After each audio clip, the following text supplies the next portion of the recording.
All right, this is Randalicious, and welcome to the 75th Hexis podcast. In this podcast, we're going to be discussing the Nightmare of Ashihama, Bounty Hunter Worlds being removed, and like the future of PvP, an interview that Mod Matt K had, and some other miscellaneous topics.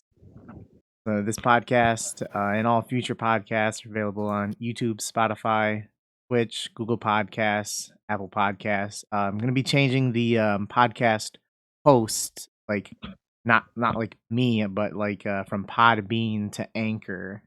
So if something isn't appearing initially on stuff other than YouTube and Twitch, that'll be why. Or you can just check out our Hexis podcast site whenever you want. We're going to try to keep this podcast to be around 2 hours. Just real quick announcement. Then first is that we've opened up the Discord to the public, to where really anyone can join. You have a little bit of restrictions for what it is that you can access in it, but I'll put the link in the Twitch chat there. But it's an open invitation for people if they want to join the clan competitions, or if they also want to submit topics for the podcast as well. There's a channel in which you can submit that. We're currently planning on running a 48-hour duo comp. If you're interested, join in there and talk to Dan with the people that with your partner if you want to sign up for the competition. But a lot of stuff going on in there. There's some access, limited, but you can get some good stuff out of it. But all right, let's get the introductions. I'm Randalicious. I'm a leader of Hexis. I'm Abra238 on Hexis and actually playing actively again. Yay. Yeah. I'm Seb. I'm a recruit, also actively playing. I'm a JFry recruit, new to Hexis, and going for 200 mil smithing. I'm Deco and rank 1 wills until proven otherwise. I'm Ooktism. I'm a general in vision. All right, so let's talk about the most recent update that came, and that is the kind of like the Mauritania expansion with the Nightmare of Ashihama. Been out for a couple days so far. They had some day one feedback changes. What were some of your thoughts about the boss on release, and do you think that the changes that they made were enough? Give me like your whole review of it so far. Well, it's nice for a change to hear people complaining about how bad the drops are for a boss, rather than complaining for how overpowered the drops are for a boss. You take bosses like Zulrah and Volkath, for example, and I think that I would have preferred if they were similar to this new boss. I think this new boss is a standard that we should look for bosses, and I don't know if it's too late because of Volkath and Zulrah that we already have. But I really like the traditional style of the drops. Yeah, it is kind of interesting, but even being kind of God Wars-esque, it's still like super underwhelming. Like, at least with God Wars, you would still get a tiny bit of profits. Like, I feel like it's just a lot of loss until you eventually get a drop, depending on what the prices actually settle at. Like, yeah, right now they're super high, so it's still kind of hype and you'll do it. But, like, how long is that going to last? I saw someone made a chart of that, like, depending on the drop rates, theoretically, and what prices it would have to settle at to be like 3 mil an hour average. It's kind of interesting. But it's kind of interesting. Like, it was I guess okay to watch at the beginning, but it's just kind of samey. There's like, it's the same every time, kind of. I'm not caring about it anymore. And also, like, how quickly it was cracked. Like, I left for work at like 5 a.m. It came out like a couple hours later or whatever. I got back that afternoon, and people already knew everything what to do, and people were already soloing it. So, I don't know. How do you think it is for like viewers? Because I know that a lot of people are streaming it. How do you think it is for viewable content? Yeah, that's what I'm saying. Like, it doesn't stack up anywhere. Like, obviously to Inferno, but even just watching it, I mean, it was kind of interesting to watch at first. But now that I actually know how it goes, like, I just don't really care to watch it. And also, I have no intention of ever like actually doing it myself. I went there to get the music tracks. I spent more time around just re-looking at Time of Sleep than I did caring about the actual dungeon.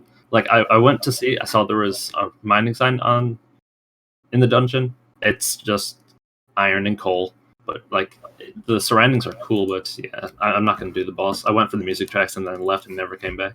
Do you have all music tracks unlocked? I'm still missing the mimic one. I'll get around to that eventually. Mhm.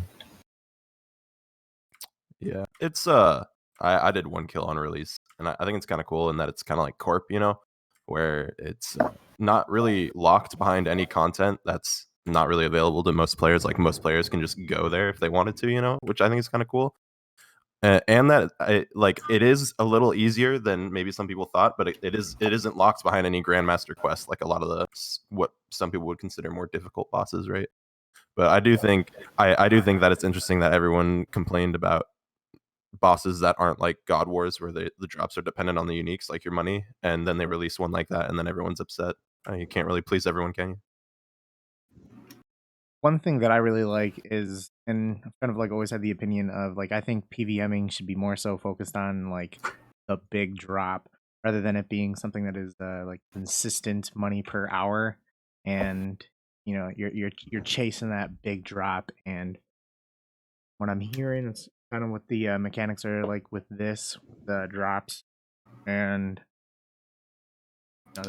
that's kind of PVM that I think is best for RuneScape, rather than like say like Zulrah, for example. I think is very poor because like the unique drops from that aren't really even worth much.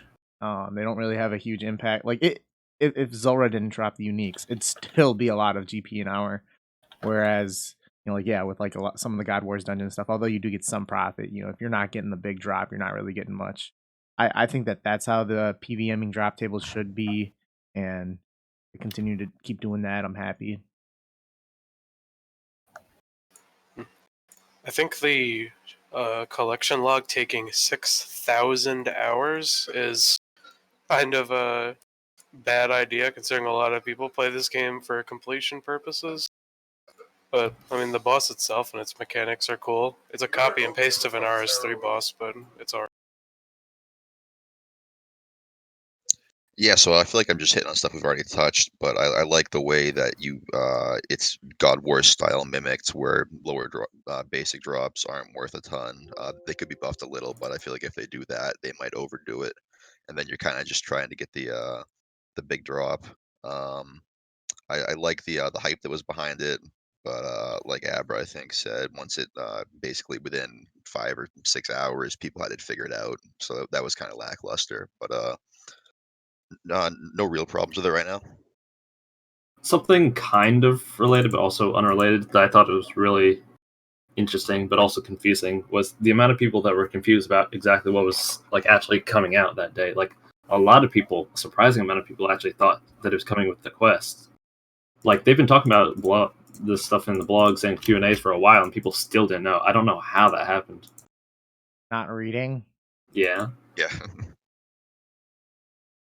Excuse me, why did they put that boss at fucking Point Nemo, bro?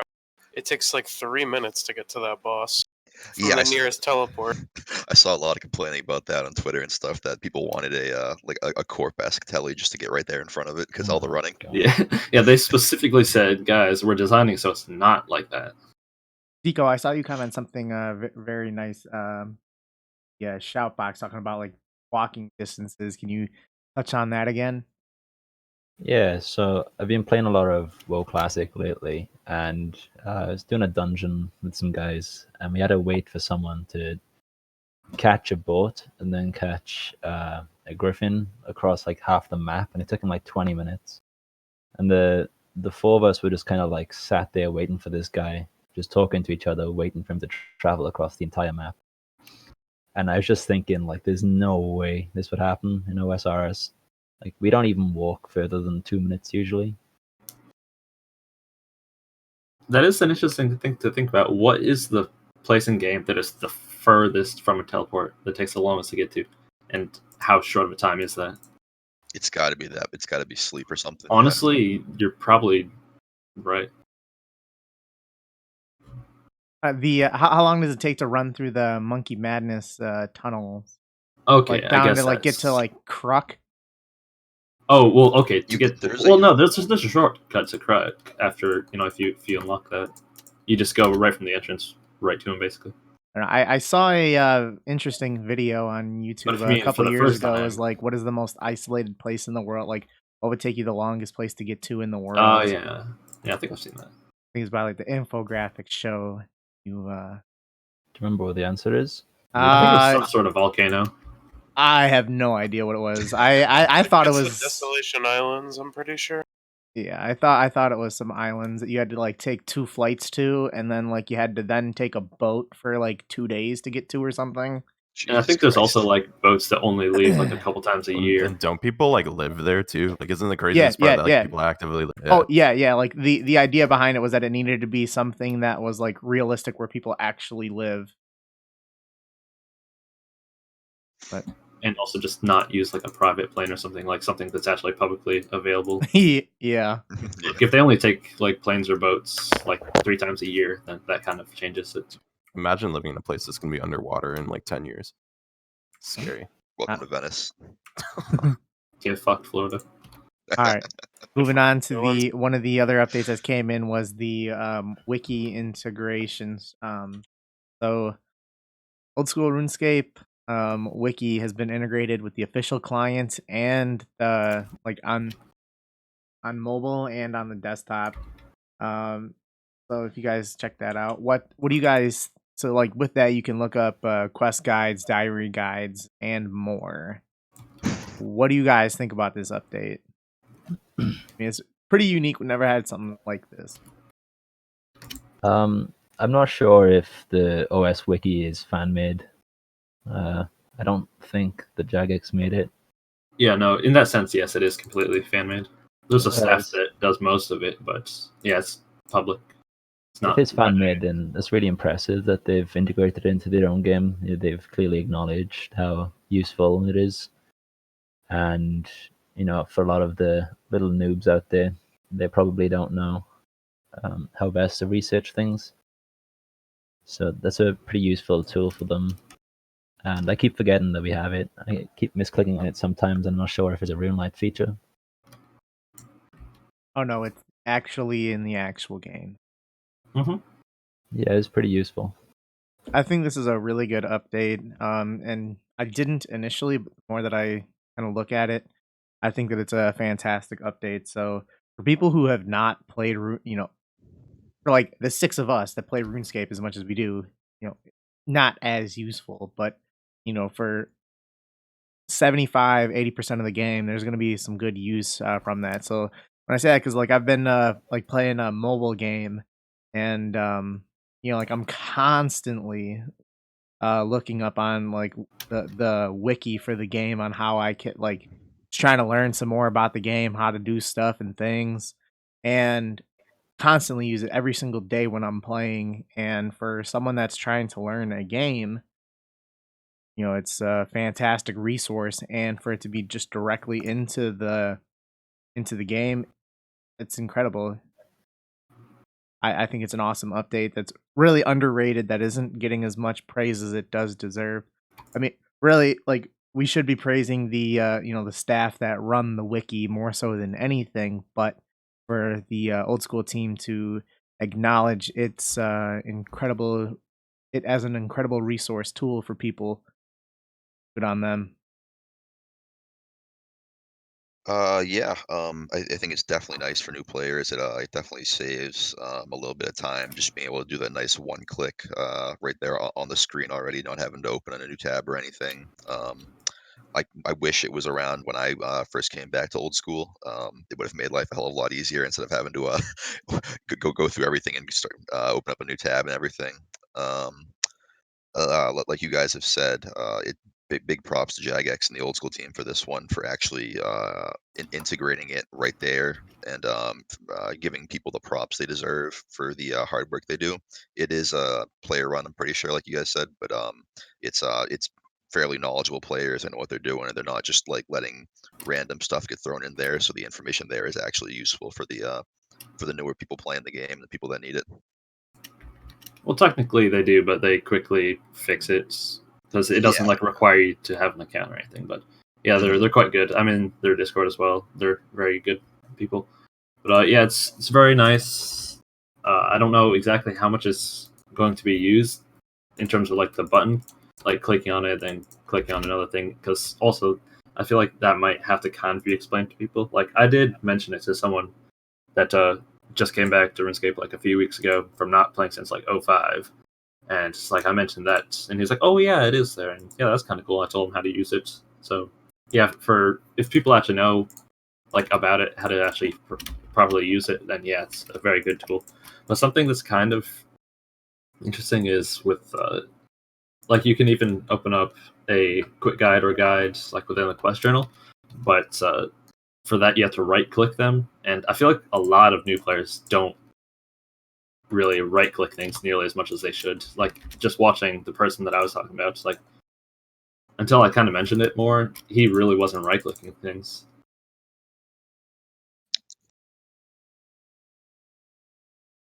I don't really see a downside to it at all. And correct me if I'm wrong if this does exist, but I haven't been able to find it. But maybe potentially just having an option to toggle the button on and off. I've definitely accidentally clicked it multiple times. Yeah, that would be nice. Yeah. Like you can toggle off the orbs. Why can't you do that? Yeah, that's all I really changed about it. I think it's great for new players, especially like just being able to look up stuff because this game is very not noob friendly. Oh gosh, that's one of my biggest reasons why I don't think I'll ever play R3 is just because there's way too much content now.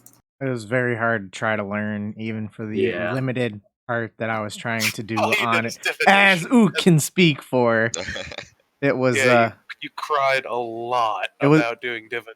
Oh, there is a toggle actually in is it? options. Oh. Yeah. Oh, whoops. If you go to display advanced, okay, cool. Yeah. I have no complaints then. It was a very rough go around. That's for sure. But all right, moving on. Next topic we got are these auto looting bags and boxes that came out with this update. So to quickly go over it is the seed box works on any seeds picked up from the ground. Herb sack works on any grimy herbs picked up from the ground, harvested from herb patches and harvested from herbivore. Coal bag works on any coal mined from rocks. Gem bag works on any gems obtained while mining or pickpocketing Zard creatures. So, do you like to see these items are auto looting, or does it ruin the old school feel? Yeah. And important to note that they do have to be unnoted when you obtain them. But it goes straight in there. I'm not the biggest fan of this change. I feel like it just like I don't know. I can understand if a lot of people think it's a good change, but I don't know. It's just like it very much so ruins the old school feel for me. I think it's just making things a little easier than they should be, but maybe there's an argument for that should be the way it is, but I'm personally opposed. Personally, I'm not too bothered by it. I don't think much is lost to the old school feel by not having to just click on your sack or whatever. I think it's a decent quality of life, especially because I pickpocket Zars in my downtime. So, but I don't think a ton is lost by just not having to click on the sack or the box or whatever. I think the way the game is currently, it's pretty difficult to make an argument for the old school feel. That's fair. Yeah. You know, the two main ones there for me, the gem bag and the herb sack. I am a herbivore beta myself, or gamma even. And yeah, I'm using the gem bag at the moment for the stars. So it's insanely nice for me, pretty comfy. How long does it take for you to fill up the bag? I want to say about 30 minutes. Yeah, 30, 35 or so. Pretty good. I've got another 100 mil left to my hunter, so I'm pretty happy that I have that left to make use of the herb sack. I don't have a big problem with this. Doesn't really bother me, but I think that there should be some like maybe like you have to imbue the box, the sack, or the bags, to where it can have this feature rather than come out with there you go. That's a reward item from the mini game reward shop that we're Yeah. constantly man. being told that they're looking for things for rewards for that. I don't. That could be We are something. not constantly being told. They have not mentioned it in years. They could, but I don't know. I think that they could have done something to where like you have to do something to get that boost from it from these bags, boxes, and sacks rather than just here's just a buff to it as it is. That'd be my only thing that I'd like to see is just a slight requirement for getting it. I think the ruining the old school feel argument is just something people say when they don't like something but can't think of like an actual reason. There's like nothing wrong with it. It's like these items have like almost no use, and you actually have to spend time or something getting these items. You don't just get them for free. It's nice to see them have an actual use. Yeah, I'm also kind of with you, Fry Dico. I don't really have any problem. Like, it would only really be a problem if it if you could just like send stuff straight to your bank and never have to go there. Like I know there's some stuff like that in RS3. That would be the problem. But I don't even at this point play for any sort of old school feel, so I can't even comment on that at all. But yeah, no, I think they're fine. I guess my argument too is a little bit of pent up angst over having done a lot of content with these items, and then these changes being added. But that's just a personal thing as well. Right.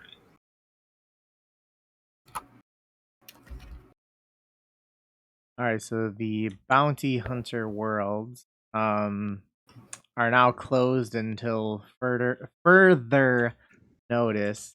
With that, they said that the official statement was that bounty hunter's design unfortunately leaves it prey to gold farmers who abuse its mechanics to generate GP in excess of the amounts available via legitimate method.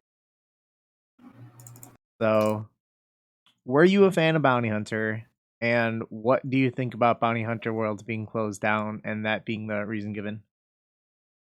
I never interacted with it, but I also didn't really care for it just existing in general, or even watching in terms of content, because like there really wasn't that much going for it. Like the task system was pretty bad, and I don't know, but it's just interesting to me that it took as long as it did for them to like realize it and take it out. Like I would not be surprised at all if Torvesa did not make that video, that it did not get removed for months. Because people were abusing it for so long. Yeah, he was definitely the driving force. Yeah. For people who wouldn't be as familiar with that video, can you give the listeners just a quick summary of what that would have contained? Right. So just like in Bounty Hunter 1, but I think this one might have been even worse. People emblem farming, and you didn't even require very much effort on an account. You pretty much just needed like 48 hours playtime and some rudimentary like 50 combat and whatever. And you could just have like multiple accounts running at once and just cycle through, get tons of points, spend that, get like millions of gold per hour, like pretty much raw golds almost. Very low efforts. And so he released that, and like literally the next day the wilderness was jam packed of people just abusing that, just getting all that money. And then like I don't remember how long after it was, like maybe that following week it was taken out. Okay. Pretty good summary. I think that it's very unfortunate that Bounty Hunter had to be removed. I think that, not being abused, I think that it's a pretty good system to have in place, other than I know that there's a lot of different ways for PVMers to I'm sorry, PvPers to play against each other and shit. But I like the idea of the Bounty Hunter and the high scores that they had for it as well. Cool. But I was a fan of the system. I'm not creative enough to come up with an idea of how they could potentially fix it from having that issue, but I like the premise of Bounty Hunter. Yeah, I think it's definitely unfortunate. I never PK'd, don't plan on it, but people that did PK singles people seem to enjoy it. I think that it's really unfortunate because people were super hyped for the Bounty Hunter 2 update, and then it came out and was quickly revealed that you could make millions per hour by by just abusing the system they implemented. So I think it makes it makes sense they removed it. I'm happy that there's not that much gold coming into the game or them being traded out of it. Maybe implementing the original version again if they still have that save file or code somewhere would be decent. But that definitely just unfortunate circumstances for PKers. Yeah, it's. I mean, there's really no other word to describe it than I echo Yeah. what you guys have all said. I've never really been much of a PKer, but I feel like the PK community is kind of polarized. Like you either love PKing or you hate the PKers, you know. And I feel like this just makes that separation even worse. I've never been a PKer, but it seems pretty clear that the PKers need an incentive to kill each other, apparently. That They they're didn't not used happy. to. Yeah, they're not happy to just go into the wilderness and kill each other, which they can do on any world. Or they could be a designated world for that. They clearly aren't happy to do that, so they need an incentive.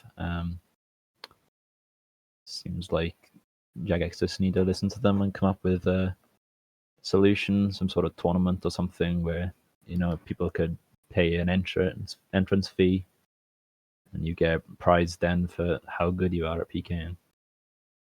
Sounds a little bit like Last Man Standing. Yeah, if they had like tiered rewards for LMS. Yeah.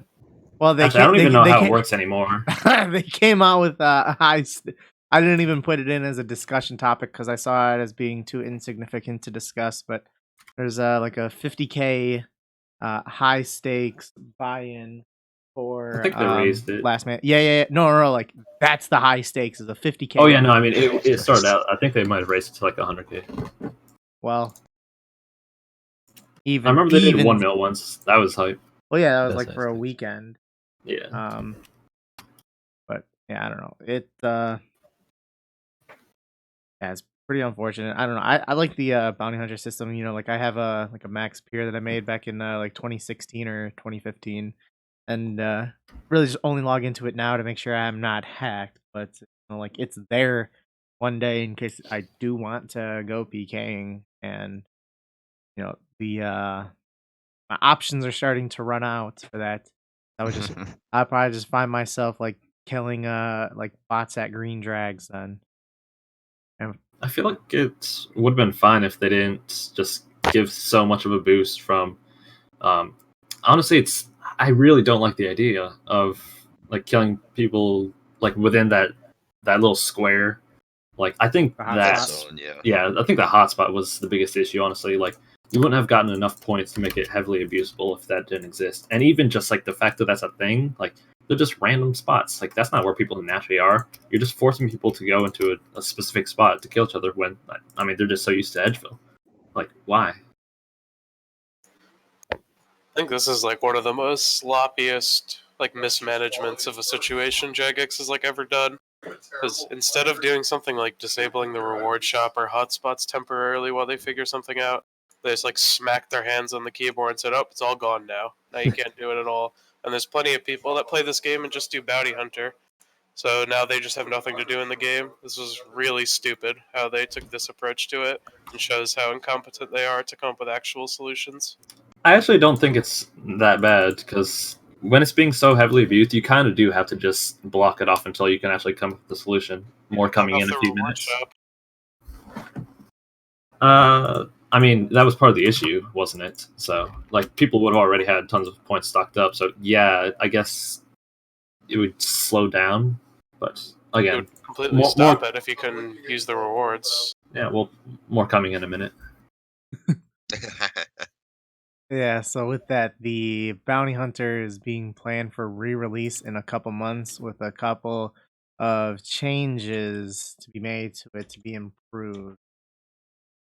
Now, unsure what those changes would possibly be, but what do you think about like how would you fix it? And like, how would you feel if you were a PvPer and then just all of a sudden it's taken away? How would I feel if I was a PvP or nothing? Because I would have already quit and started playing a different game already. Jagex doesn't know how to Jagex has no idea how to manage PvP, and they clearly don't care. So why would you keep playing if you're a PvPer? Yeah, I want to say cautiously optimistic for it if you were a PvPer, but at this point, like they've been let down and like false promised so many times. I don't know how you keep going and keep hoping for the best. Well, like being a Vikings fan, I keep going and keep hoping for the best. Eventually the These Vikings are years. gonna, eventually the Vikings are gonna win. I gotta keep hope that it's gonna happen. Just gotta, Just gotta hope that no game's right on a kicker. It'll all be fine. Yeah. I'm excited to see that they at least have a plan. I know, that it may have been pretty aggressive, completely taking it down, but I like that they at least have acknowledged that they are planning on re-releasing it in a couple months. I'm curious to see what changes they would make to it to where they think that it's all right to be re-released then. I'd be very disappointed as a PvPer, especially since there's been a lack of competitive, PvP stuff. More on that next topic that have come out in the last year, and I don't know. It would be very disappointing. It would be hard to. I think it would be hard to stay optimistic with it, and you know, I'd be willing to bet that the overwhelming majority of PvPers who did Bounty Hunter weren't abusing these bugs, and we're just happily playing the game, having a fun time, or a bad time, depending on how the RNG specs go for them. But yeah, I don't know. It's unfortunate, but at least that there's somewhat of there appears to be a plan for how to handle it moving forward. It wasn't even abusing bugs; it was just the system wasn't good. Yeah, that's like my main point too. Is I feel like, and a lot of changes have been this way, where it seems like they maybe rush to get content out and don't necessarily test it in the ways they should be testing it, right? Like they'll test it for bugs, obviously, and even then sometimes that fails. But like I feel like if you implement such a system that can be abused so easily and create such an influx of that should have been a consideration before the patch even hit. And then I genuinely wouldn't be surprised if they completely forgot that they turn off the worlds in the first place. Like that. I don't know. And maybe I'm a little biased, working in a field where I do development, but like QA is like one of the most important things to do, and I feel like this should have been considered before the changes were even made. I really want to mention something, but I'm pretty sure it happens later, so that's gonna be annoying until then. On the next question, perhaps, or what? No, it'd be later. It's one of the interviews. Ah, okay. Is it Matt K or Reach? Reach. Okay, go ahead and talk about that. We're gonna planning on talking about the Matt K interview this podcast. We'll be talking about the Reach interview on podcast 76. Don't want to want to highlight each of them on their own separate basis. So go ahead, touch on whatever it is on Reach. All right. So it's not like it's an extensive thing because like I watched them both, like one day, one the next day, but this was like over a week ago. They're both very good, but specifically, I just want to think about Reach because that was one of the big things that he was for was finding things like how can this be abused. I feel like he would have been very good at preventing this whole shit show of Bounty Hunter. Like if he was there to think of and actually test ways that people could abuse it, then it wouldn't have gotten so bad. They would have been just taken out in the first place. But actually on the topic, I'm kind of with Randy here, like cautiously optimistic. And the only reason I even can say cautiously optimistic is just because of the amount of time that it's being taken out of and hopefully actually being worked on. Like 2 months. It's coming back sometime in March, I think. Oh, they gave a Yeah, I don't remember the exact date, but I think they said sometime in like March, like Allegedly. late March or something. Well, yeah, tentatively. we'll see. But I don't know. They've been working on like figuring out like exactly the history of, or not history, but like exactly how the role of PvP in general, and I just don't think they have any sort of clue. So until they kind of come to whatever conclusions from that, I don't think any amount of time in the meantime will be good for any sort of long-term solution. Like, yeah, they can maybe prune up Bounty Hunter a little bit, but in the grand scheme of things, how much does that even matter if Bounty Hunter is a little bit better and it's back in game?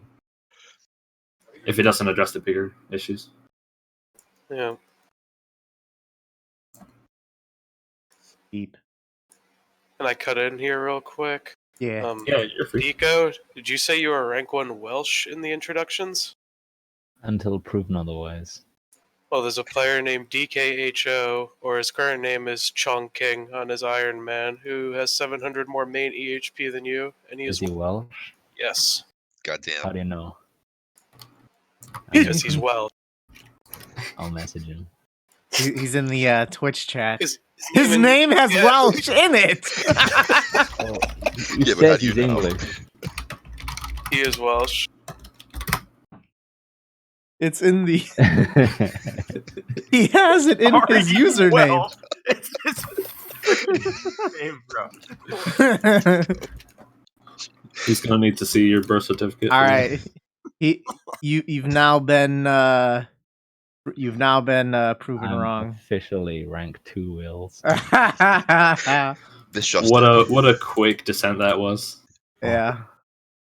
All right. So moving on, Mod Rogue, who is the head of esports for Jagex, released a statement in regards to PvP, and she stated that due to some extra work needed on our side, we'll be delaying the esports and competitive gaming update until further notice. We thank you for your continued patience and look to share information with you as soon as possible. So, are you concerned about the above statement?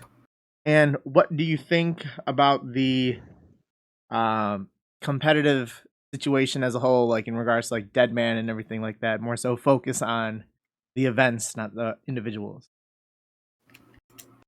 So I won't say anything about Rogue, but if you guys are not on Twitter, you might want to give Mod Rogue a follow. As for the statement, very, very disappointing.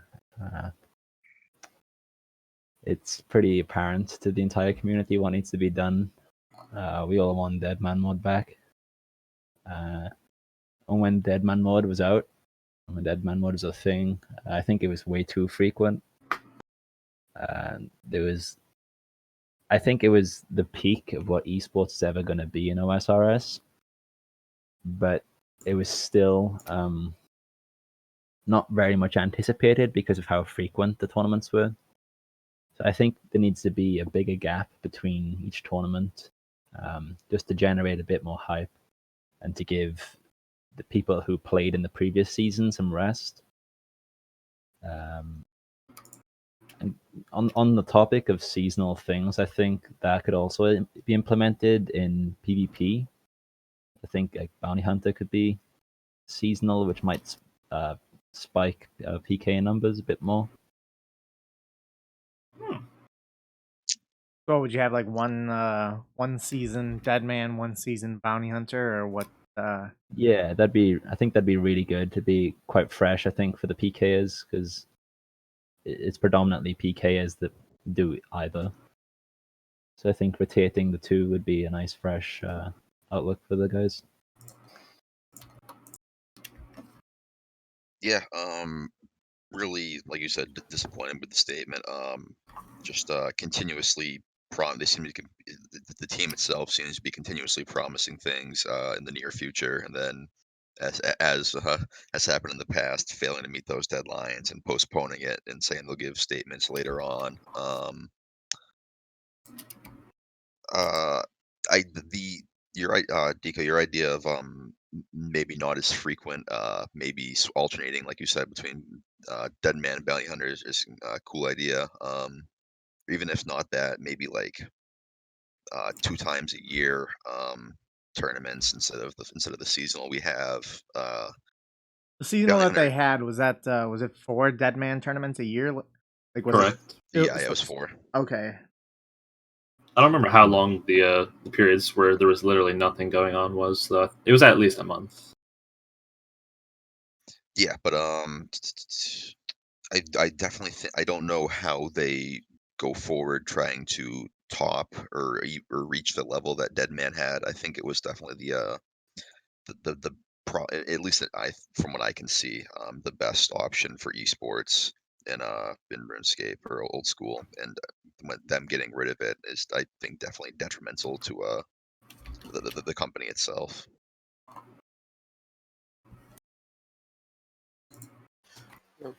Um, I'm just gonna say her, but I mean, like, all they have to do is announce a Deadman mode, and literally everything is better. I think you guys might be underestimating how much people looked forward to Deadman mode in the PvP community. It was always looked forward to and anticipated every time, and it's literally all they have to do. And I don't know. I don't think they're too stupid to realize that's what people want. Maybe there's something else that maybe prize money situation or something, but I feel like they could announce it with no prize money and people would still be just as hyped. Because I don't think the clans really played it for the prize money. Splitting 10k through 200 people really isn't the reason you're playing it. So that's literally all they have to do, and everything would be fine. Yeah, do it for bragging rights. Yeah.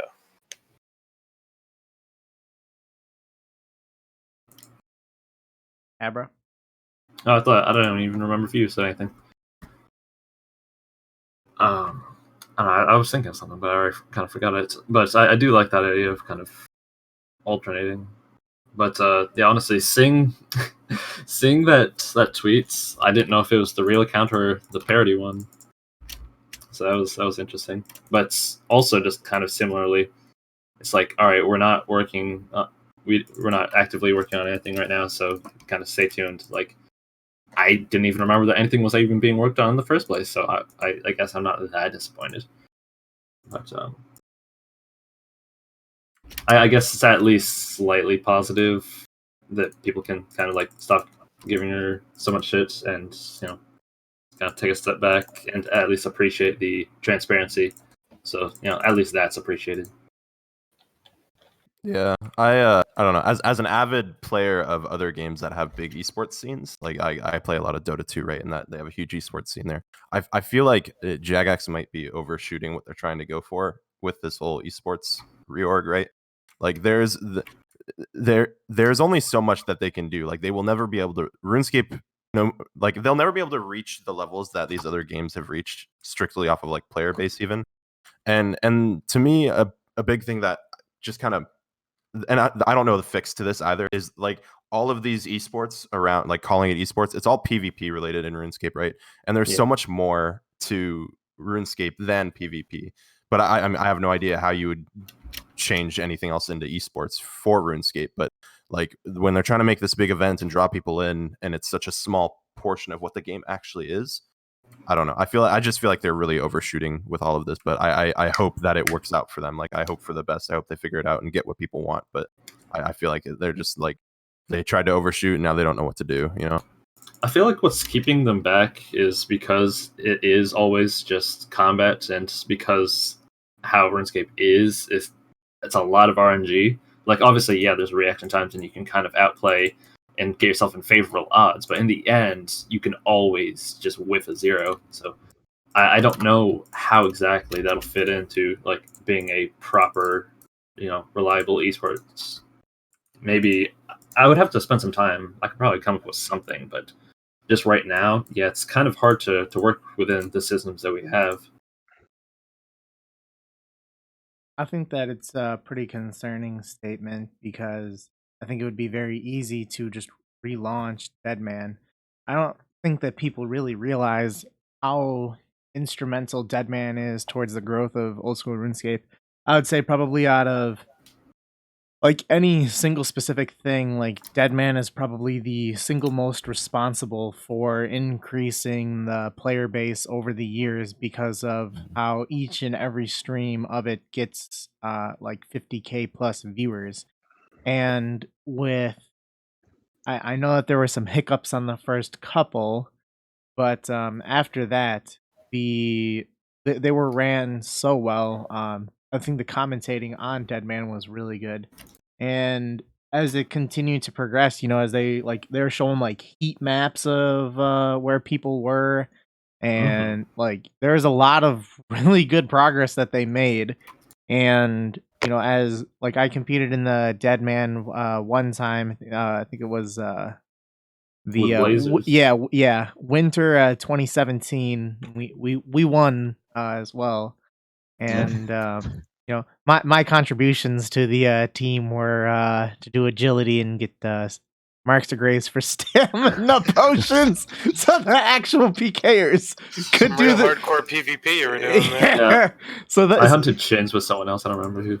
Leader of Hexis, winner of Deadman mode. Yeah, First But- raid, Legend. but a Deadman title. they they needed to complete those quests as fast as possible, so they need some staminas from somewhere. Yeah, had to be done. Some people got to do the dirty work. There's offensive linemen play football too, so yeah, Support our troops. yeah. You were the left tackle of the Blazers. Kickers and punters don't, and you were definitely more comparable to a kicker or a punter. Maybe I wouldn't even give it that. I would maybe go with a long snapper. I'd probably say water boy. Yeah, I was gonna say water boy. At least a long snapper gets in there, gets in the trenches a little. You can't touch him. Gets their hands Yeah. dirty. I think that it would be really great if they just came back out with Deadman and started going building off of what they already had, because I thought that what they had, although I admittedly I gave it a lot of poor criticism many years ago when it first started, I think that it evolved to being something much more than what it initially was, and I thought it was fantastic viewing, fantastic experience playing it. The only thing that I would want to be improved on Deadman is that the final, or the actual week of the tournament wasn't, who can play as much as humanly possible to get their stats up to a certain point to just have that little bit of an advantage. Like you play 110 hours in the week to have an advantage, a slight advantage over someone that maybe only played 60 hours. I say only. So that I think was kind of unhealthy, and that would kind of be the only thing that I would tweak, is to make it somehow able to where, the week buildup wasn't so heavily focused on just raw playtime. But How would you do that though? I Isn't RuneScape raw playtime in essence? it is, but I think that if you're building something that's more so competitive, that kind of at the end highlights player versus player skill. I think they kind of have done that, though, with the combat XP caps per day that they had in Yeah. the last few Deadmans. I believe they have done that. I mean, the first Deadman was awful, but I think they made some changes to address it. But I see your point, Randy, but I don't know how they fix that. Yeah, I really like with how they continue to improve upon, and they did each and every Deadman. They continue to improve upon where it was the previous tournament before, and probably was the most influential thing for attracting new players to the game over these years. It's unfortunate that we don't get it. I don't know if you could do it with Deadman just because of the scale of how many people are involved, 2,000 people max. But something I would really like is, and I don't remember one of the people in an interview might have touched on it, but doing more sort of invitational stuff, like locally hosted tournaments, because that would also kind of eliminate the whole issue of people DDoSing each other. I've seen a couple of those on Twitch, a $1 bill prize or something like that. Anyone have any more they wanted to add in with the bounty hunter Deadman PvP?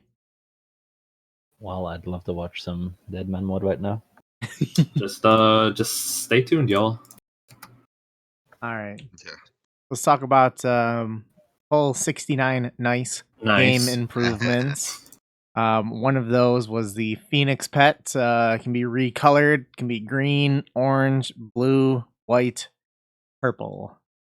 So of those, which recolor is your favorite?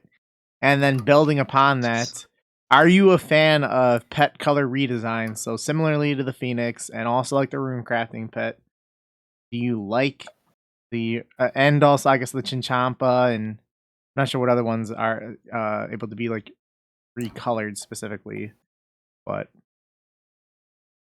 break it down for me. What you think? All right, so the Phoenix itself, in terms of, I looked at the Firelighter prices. It seems the community favorite is purple. Really? I think they're like 250. The others are closer to like a little under 100 and stuff like that. And they're all going down right now because they're still being sold off because people merch them hard.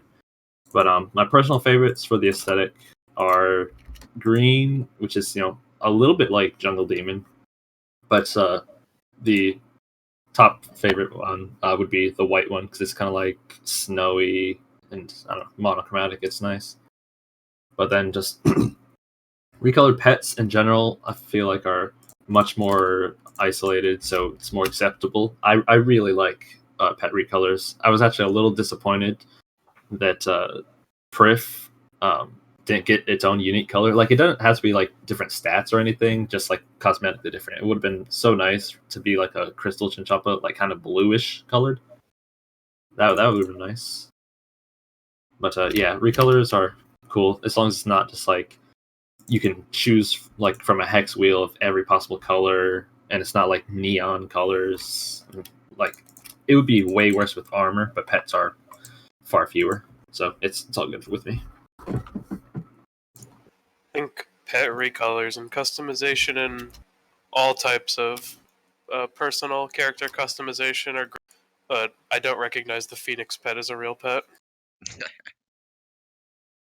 I think it's cool. Like, pets are purely cosmetic, right? And so adding other ways to make them differently cosmetic, I think is cool, right? I also like when they do things that make somewhat obsolete items or obscure items more like have other values, so long as it's like a balanced value, right? Like, I think this is one of those instances where like, who used firelighters like for anything ever, right?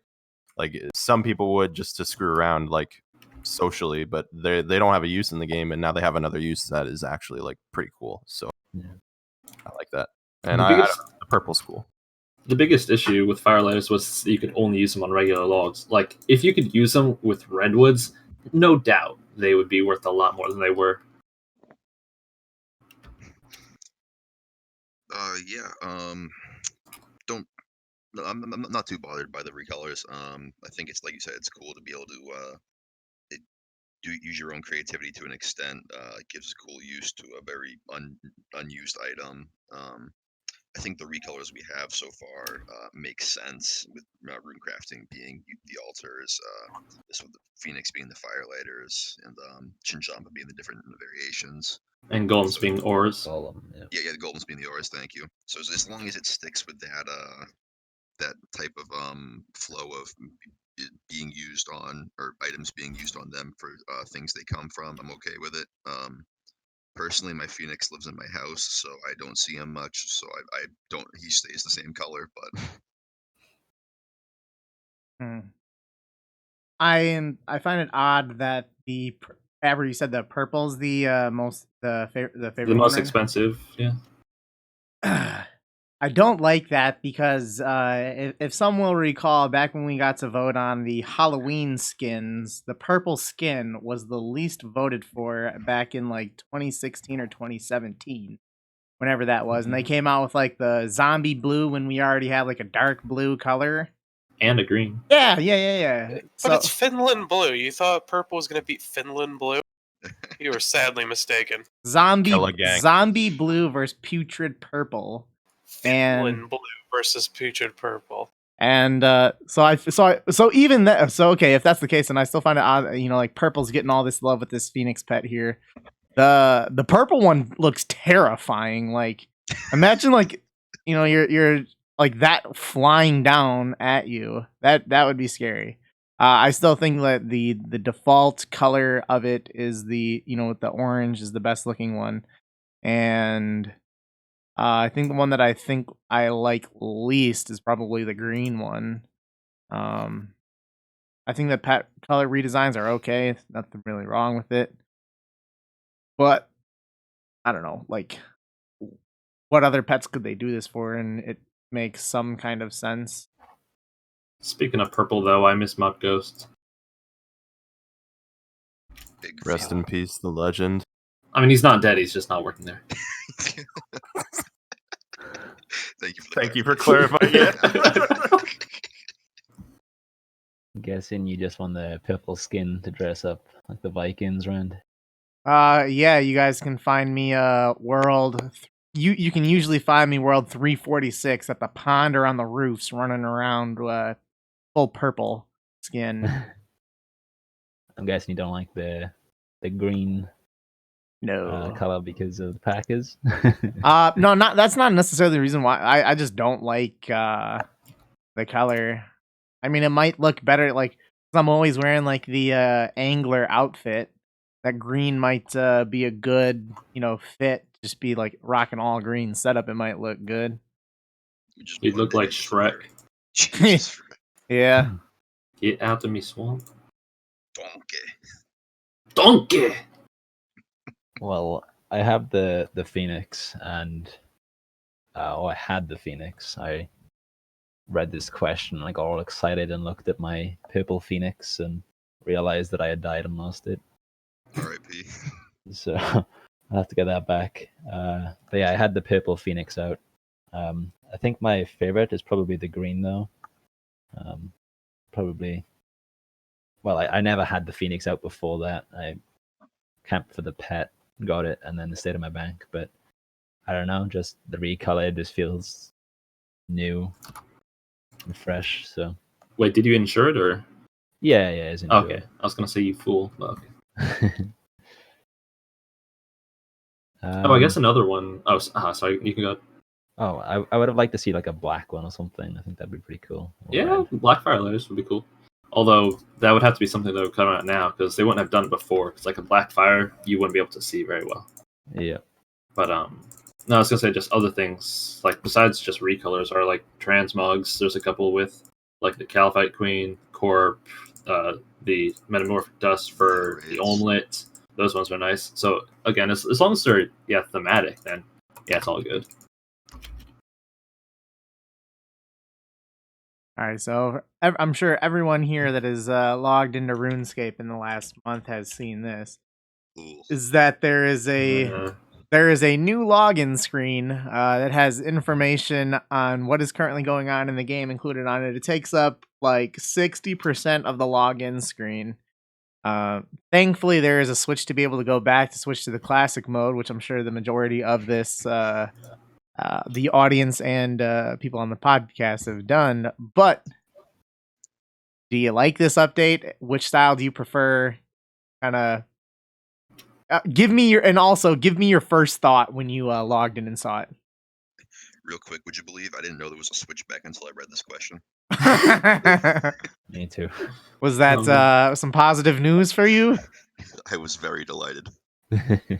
All right, so yeah, it was kind of an eyesore. It's real big, and also just for most people, at least if you keep up at all with what's going on in the game, you will instantly turn it off. Like, oh, the Nightmare's coming out soon. Yeah, I've known that since RuneFest. But yes, pretty much just you see it once and then you just turn it off afterwards. I don't think anyone would ever just keep it on. You would just like check it. Maybe was it pulled? No, but it's No. not like in game, so it doesn't really matter in terms of this aspect. It's more to come. But yeah, pretty much. I don't see why anyone else would. You can maybe just like check it every week with the updates to see if there's anything new there, and then you just instantly turn it back off. The only people that it would actually be properly useful for is people that haven't played in like several months and they have no idea what's going on. And then again, they would just see it and then turn it off immediately. So I don't know. I don't like it. I agree with Abra on these points. I'm glad that they had an option to switch. I would have been much more upset if that wasn't an option, but I don't think they would have done that in the first place. I think maybe it might be slightly good in terms of noob friendliness. And I'm saying this because I have a couple friends who have recently started playing, and I do think that making moves to make the game a little better for new players is a really good idea. But overall, I mean, I just switched back to the other version and forgot about it, honestly.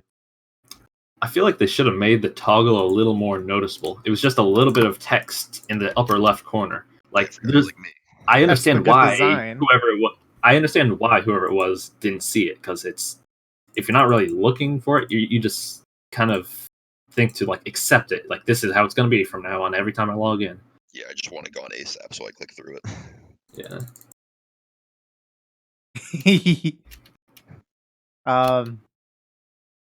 My first reaction when I was pretty surprised when I saw it. But I initially saw the Switch style, so I don't mind. I like that it's something that they did do to allow for newer players. So I think that the overwhelming majority of players don't read the news posts on the website. They don't read what I think that. Oh, I know you don't. The majority of people don't know what's going on, so giving people a little bit more of hey, here's what's going on, with the game, I think is a good idea. Another way of being able to reach out to people to inform the player base of what's going on. I hope that they then, for future update, like when polls come out, I hope that they include in that, like, hey, there's a poll going on right now. Go ahead and vote. Okay, that would be useful. Like, I think that there's a lot of stuff that they can do with it in the future, both positively and negatively. Mm-hmm. We'll discuss the negatives coming up. Yeah. Everyone crying about this is a load of Gunga Ginga. I didn't even notice until like the fifth time I logged in that there was even there was a thing there. Because when you log in, if you're not spam clicking where the button goes to log you in already, then I don't even want to talk. I mean, yeah, it's definitely an eyesore. I was very happy when I found out the toggle was there. I think it definitely serves a purpose for people that don't read the news posts. I think it's nice to just have it there.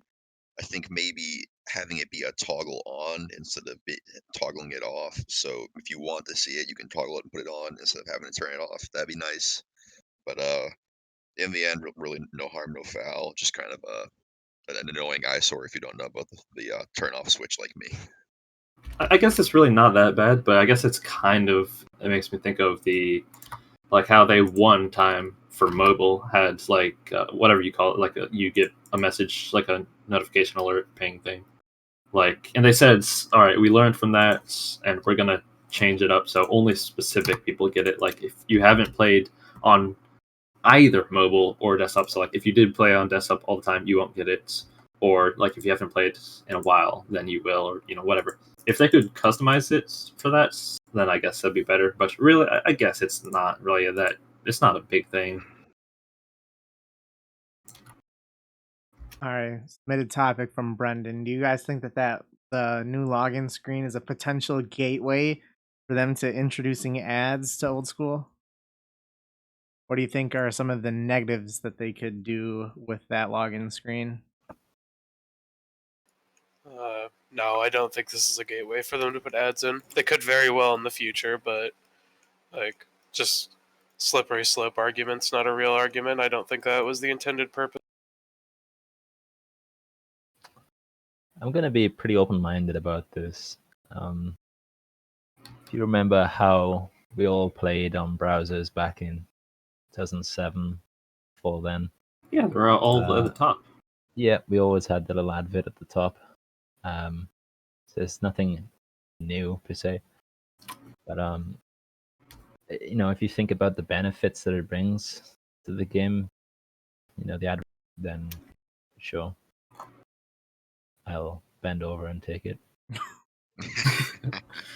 All right, pay me later.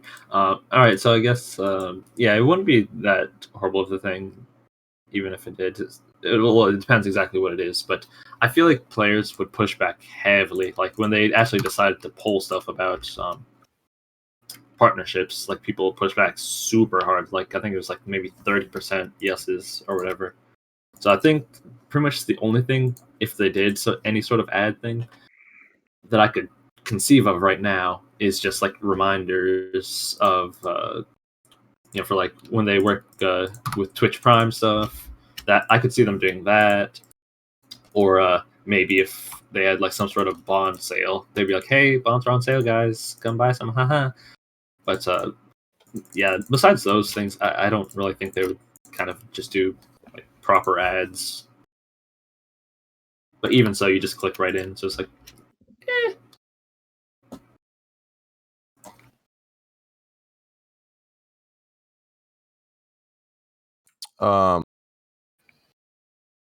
I don't know. I think I wasn't really thinking much about it. But what Deco said, I think, is honestly a really good way to think about it. I mean, if you think about where you see ads everywhere already, they're everywhere. Like I literally will say something, and my Google search, like if I type in like the start of what I said out loud, will like prompt me for what I had said, even though the phone wasn't even turned on. You know what I mean? Like advertising is just so integrated. You have the Google Assistant or Amazon or like the Alexa. Echo Dot. Yeah, I have an Alexa. Yeah, that's why. But and the thing is I'm totally like, I get it. That's where we are in the world, and I like all of that information about me is already out there. Like I feel like if they add advertisements and the revenue can make the game a better place, then I'm all for it. Like there's plenty of games that already have advertisements in them, especially like the browser games that Deco was talking about. I'm not saying that I want ads. I don't want ads, but like if they did add them, then so be it, you know. I'm sure there'd be a RuneLight plugin to filter it off somehow, some way, if that was the case. Trust my boys. They could even do more custom things. They could just hijack that to put whatever content. Yeah, I don't know if it potentially leads to like straight on like advertising of like other games or other services or other things. Oh, like they that. would never do another But- game. That'd just be foolish. Raid Shadow Legends. They actually did joke about that some sort of Q&A or something. You get paid. Or no, it was Shawnee that joked about it. You get paid enough money, you know, you might advertise anything. By the way, So you guys can reach me on Twitter at Randalicious if you want to advertise on the podcast. So with Your that website, Squarespace. I think that if they were to ever have like a sale on bonds, that would be a really good thing to like put on the like the login screen there, because like they do obviously, you know, like they have the Premier Club, like the sales for getting membership during Christmas, and then also over summer. So I'm sure that they will probably do stuff like that when it does come out, and they will, you know, advertise the hell out of that to get more people to buy membership and partake in the sales. But aside from that, I don't really think they'll do anything egregious. Yeah. Like the argument was said earlier, it's a slippery slope is kind of a difficult argument to make. I mean, it definitely could eventually happen, but I don't know if this is the opening for it. It's failed the poll already, and if they poll it again, I don't see it passing. And if they implement it without polling it would be outrage, I would say. It's just because Jagex doing things without polling, people tend. I mean, which thing are you specifically talking about? Because the thing I was talking about was the exclusive rewards, like early access from partnerships. That's what I was talking about. Oh yeah, you know, I meant the ads.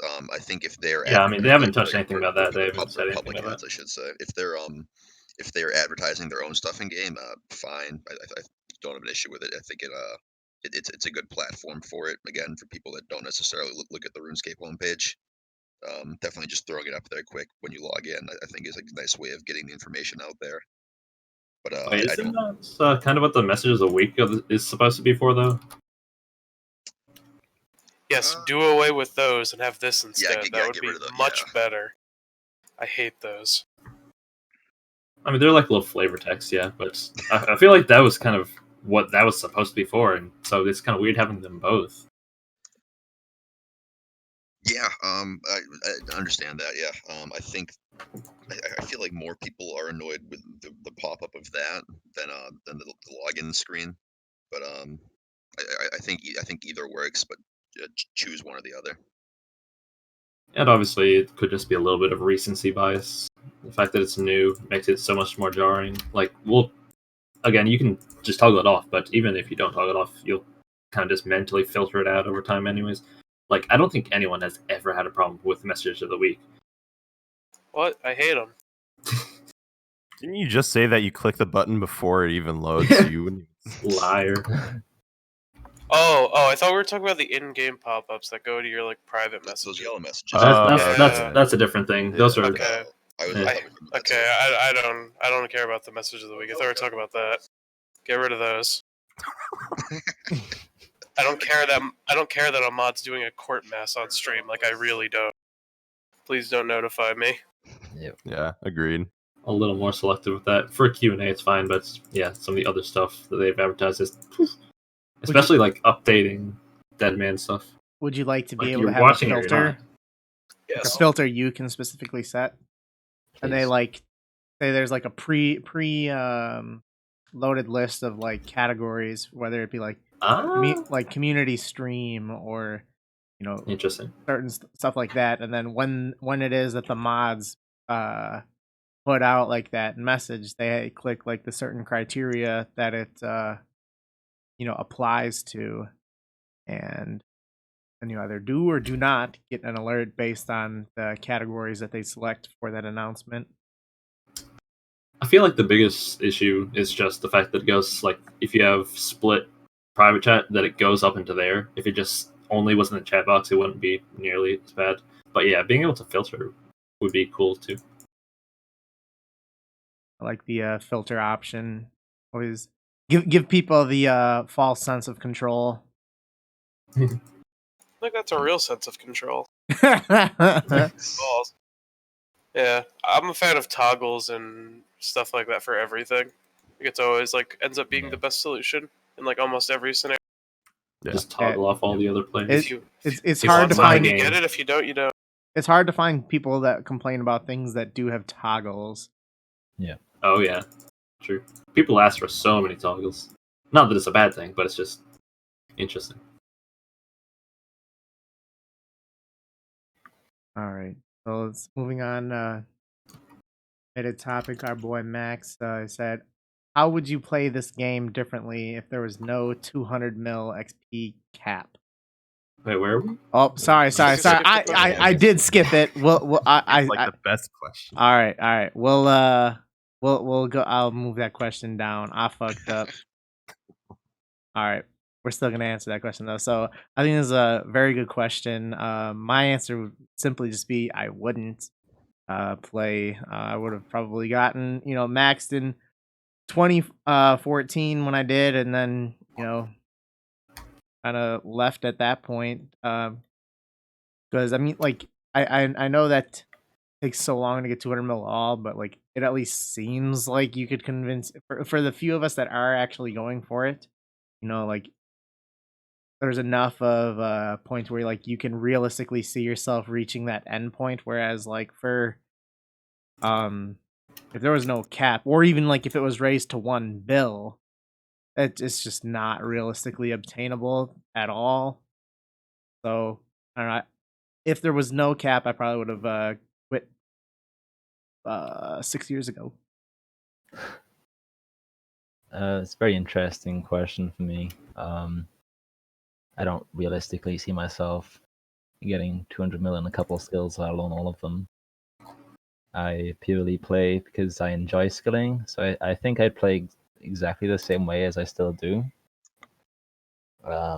Maybe I would go for more overall XP goals. I'd go for like 20 mil base and 30 mil base rather than how I currently am, doing like 100 mil slave and 200 mil thieving. Just because I know that they stop at that point, so I would just do a little bit of everything. if I wanted to play for PVM, I considered in that question, would I play for PVM? And no, I just don't enjoy PVM in this game enough to do that as a hobby. I would play World of Warcraft. So I purely play for skilling, so I'd still play the way I do.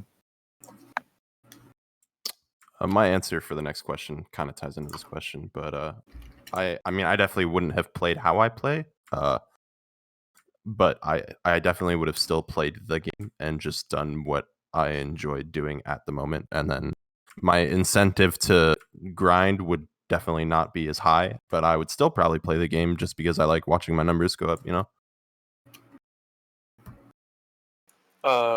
I wouldn't play the game. I don't like. There's no way I would have. My enjoyment. Would you have maxed? No, Oh, because Damn. I started skilling in this game with the idea of 200 mil all in mind, Wow. and it's what I find fun about the game. I love seeing myself incrementally go up towards what I consider for me an achievable goal. If there was no cap, or if the cap was even 300 mil, I doubt I'd be playing the game. I think 200 mil is the perfect amount, and I love going for it. I think that 100 mil for me, I think would be the perfect amount. Hey, be done already. You see why?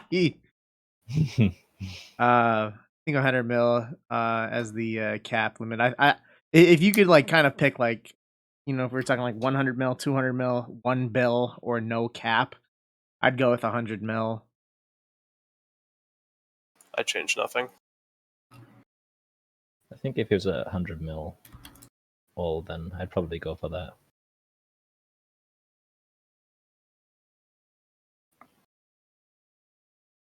Right. You're muted, good sir. He might be AFK.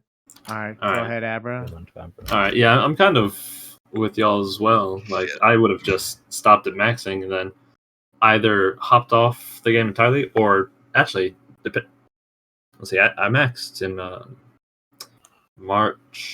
April 2016. So by then, all the other Ironman, or I don't remember if hardcore was or not, but at least normal Ironman came out. So I probably by this point would have already maxed a normal Ironman and be close to, or if not already finished, an ultimate.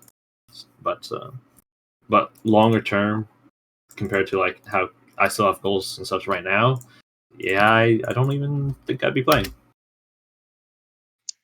I might be playing with the completionist mindset at this point. If I would probably get to max, but then probably not many skilling goals after that.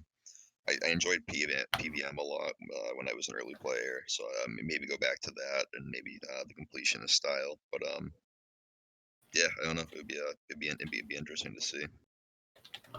I guess actually there could be another thing,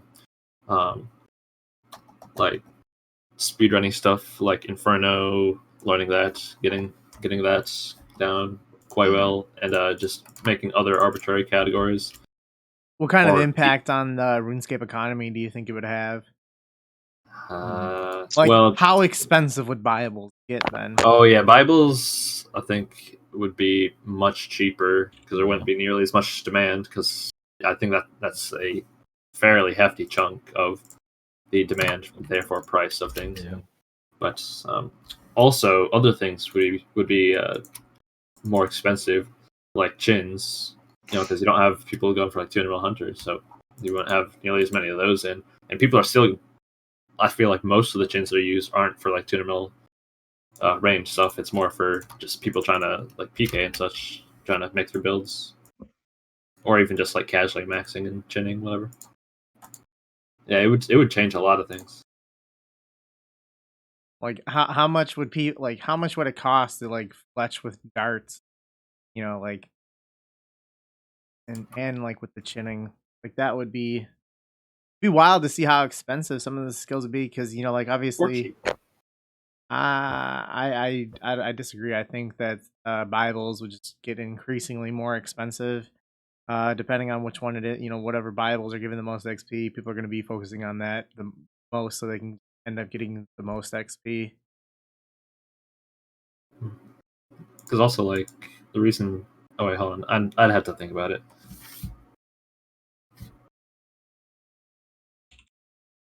What do you mean?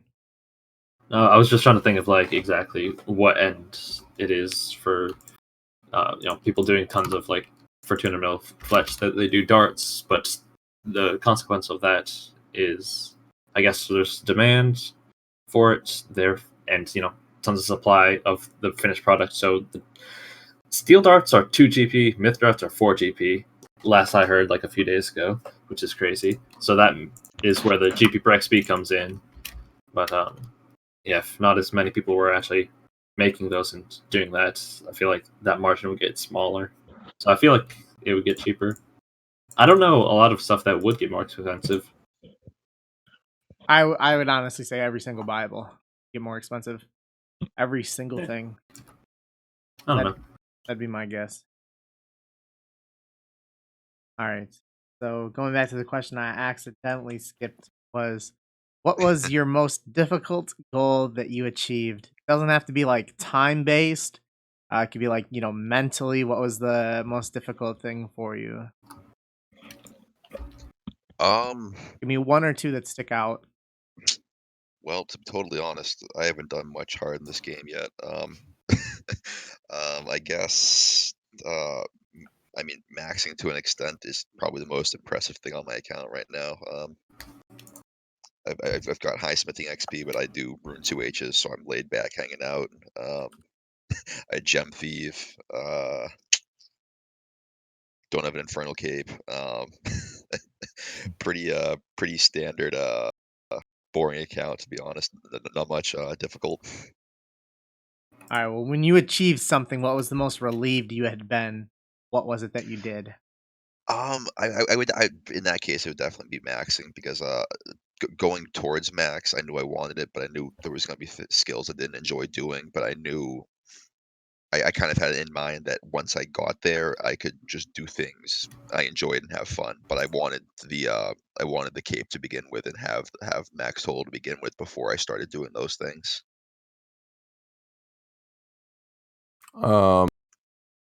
For me, and without getting too sentimental or sappy here, for me is more so just finding out how I want to play the game and like playing to have fun, because I had this mentality wherein there was content in the game that I really enjoyed doing.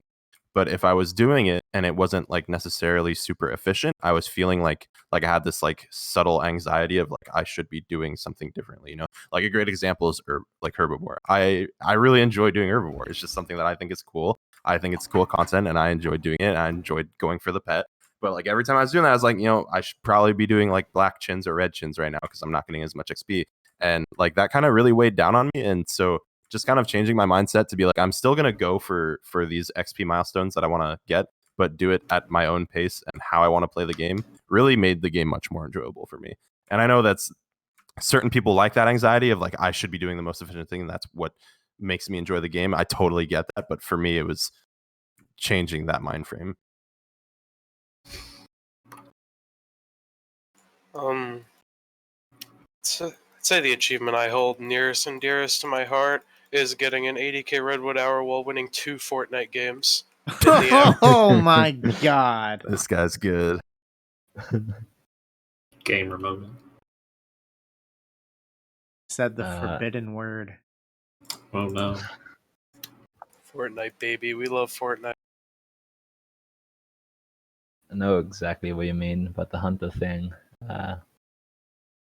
I don't know what it is about chin chompers, but I just really, really, really hate them. I did my first 50 mil hunter with chin chompers, and I did like a 17.8 mil red chin week. That was like 100 hours. It's a lot of hours, yeah. And just after that, I hit like 50 mil, and after that, every time I try to hunt it again, because I knew I wanted to go for more than 50 mil. After that, I just felt sick every time I went there, and so I started doing herbivore. And hunter is actually my least favorite skill in the game. I absolutely hate it. And the only reason I did it is because I'm very, very poor, so I need the money. So yeah, hitting 100 mil hunter is not very impressive to most, but it's a personal achievement that I'm pretty proud of. And there was always that anxiety, like you said, when I was doing Herbivore, I felt bad because I'm only getting like 0.6 or something. But I played 2 rune Dragolts the entire time, so I made my money. All right, so I'd say I got a few that come to mind. First, say getting 99 mining. So getting that was like me finishing maxing. And back in my day, you could like Motherlode mine was like 40k an hour, or you could do Granite for 60k an hour. That was how the game was at that time. So I did Motherlode, and it was not fun. So like finally finishing off mining, to then complete max, say up there most difficult mentally, and then 200 mil Slayer. So the last like 50 mil XP for Slayer was really good and fine, and I really loved it, and I missed the skill, but it was a very rough time for me going from like 120 mil XP to like 150 mil, somewhere in and around there.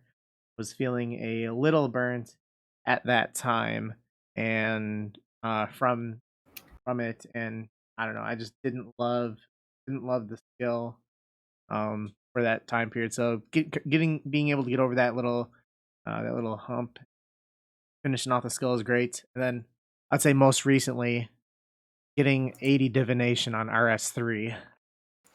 those 3 stick out to me. Y'all don't know how hard that is. Oh, it was such an awful experience. It took me like a month.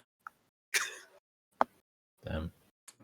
So yeah, I guess really finishing max and then Slayer. All right, so for me, I guess there's a lot of similarities. Yeah, generally with skills, I don't mind it just like during. It's just when you get near the end, you're like, all right, come on, almost, come on. But then, like Fry says, it's not like there's a lot that was actually like that difficult. It's like most of the things are just kind of time based. So it's not like, Well, it could be mentally difficult. I know. I mean, I have other stuff to say, but yeah, just in terms of like actually considering things difficult, it's like it's not fully accurate for all of them. But in terms of like mentally, I guess it'd be kind of between two things. Inferno, which actually did take a lot of time, especially the way I was doing it. Like that whole process was like a month, and yeah, that had me very burnt during that. Was it worth it? So, I mean, yeah, it was a nice achievement because it was difficult. So getting over that was nice, but obviously it wasn't worth the time in terms of efficiency. But it's like, I don't really care like that much. Like efficiency is kind of like secondary. Just like I think CEV said, like ultimately I'll do whatever it takes to get me to my goal. Like if I can't do a method one way, then I'll just do a slower one that's more enjoyable, and I'll still get there. It'll just take longer, but that's fine. Like I'm foreseeing myself doing most, if not all, of my mining at Volcanic Mine instead of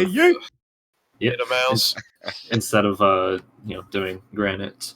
But then besides Inferno, the other like big thing that was really relieving to finish was Prayer, because the Chaos Ultra, not fun times. Is it not fun because of PvPers? Yep. I mean, overall, it wasn't a huge issue, but when it was an issue, it was an issue. How many attempts did it take for you to get the Infernal Cape? I didn't track, but the data that I remember was I started out with using an ACB, and within the first 3 weeks, I got to Zuck twice, and then I was finally able to borrow a Twisted Bow from someone, and I got to Zuck every day, and I got it in a week. Okay. Wherein I imagine you were taking like one attempt a day. I mean, not necessarily. It's just that I wasn't just rushing through it like it probably would have been more advisable to, or that you see most people do. Like I was taking my damn sweet time, waiting on specs, watching Netflix. So like when I finally did finish it, that attempt was like almost 10 hours. Ooh. Holy shit. Yeah. At the time, I think I had the second or third slowest in the world. Yeah, I was just gonna say. Doesn't matter how long it takes you to get there. Yeah. Just as Doesn't long as you matter. get I there. got there. Uh-huh. Oh, nice. All right, so this topic here is submitted last podcast, but we didn't have a chance to get to it. Was in regards to warding. Obviously, it was pulled and failed, but what changes do you think could have been made to it to have been able to make it pass, or made you at least vote for in favor of it? That's assuming we all voted no. Yep. What I personally would have done for warding is I would have made it so instead of how they showcased you would train it, what you would do is you would go to an island and you would team up with 4 other people and you would enter a dungeon. You would progress through the dungeon using your skills in combat. You would kill a boss at the end, get an amount of XP, and then you would progress through a tiered dungeon system. I was To the end thinking, where why you does this start. sound familiar? That sounds But pretty That that sounds like a pretty good skill. it sounds like a pretty cool mini game. That's a bad argument, but that Logic Slayer is also a minigame. Dungeoneering is a great skill and should be an old. I think we're. I think that Reach said on his like Reach had an interview, and I think Reach said that he wanted Dungeoneering in. Oh yeah, he did. Yeah, we'll talk about that next podcast in depth. But sorry, go ahead, Abra. All right. It's been a long time since I looked at awarding, like since that stuff was happening. So it's not all fresh. I can't really think of things that I would change, but I actually did vote for it. Oddly Really? enough, yeah. Like I didn't. Obviously, it didn't come, I'm and glad- I wasn't I'm- like I wasn't disappointed that it didn't come. I'm Like, glad I just- voted I no just really 6 thought- times to cancel out your vote. to cancel out my 3. Yeah. Yeah, but like it's fine that it didn't. I don't know. I kind of thought it fits. It was fine-ish. It was nice that they changed some things from the initial draft. You know, like taking out the combat stuff. That was nice. But I don't know. I think it was Matt that said. Oh wait, hold on.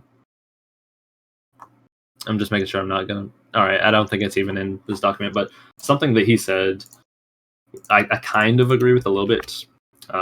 So I'm not really spoiling anything. Is how he was disappointed that like we didn't ever get any sort of skill to pass, and it seems like at this point where we're at, I don't think another is ever going to pass. Do you think they'll ever propose another one? Unless like it just organically happens, like through community suggestion and people really take to it. I don't think they're ever going to take any of their own time to ever come up with something on their own. That's not going to happen. But the reason why is it kind of limits what kind of content we can get, and we're kind of stuck in this loop right now. You know, it's like boss update, other PVM things, Slayer, quests, boss, repeat. You know, I don't know. I think that other bit of content would open up more possibilities of things to do.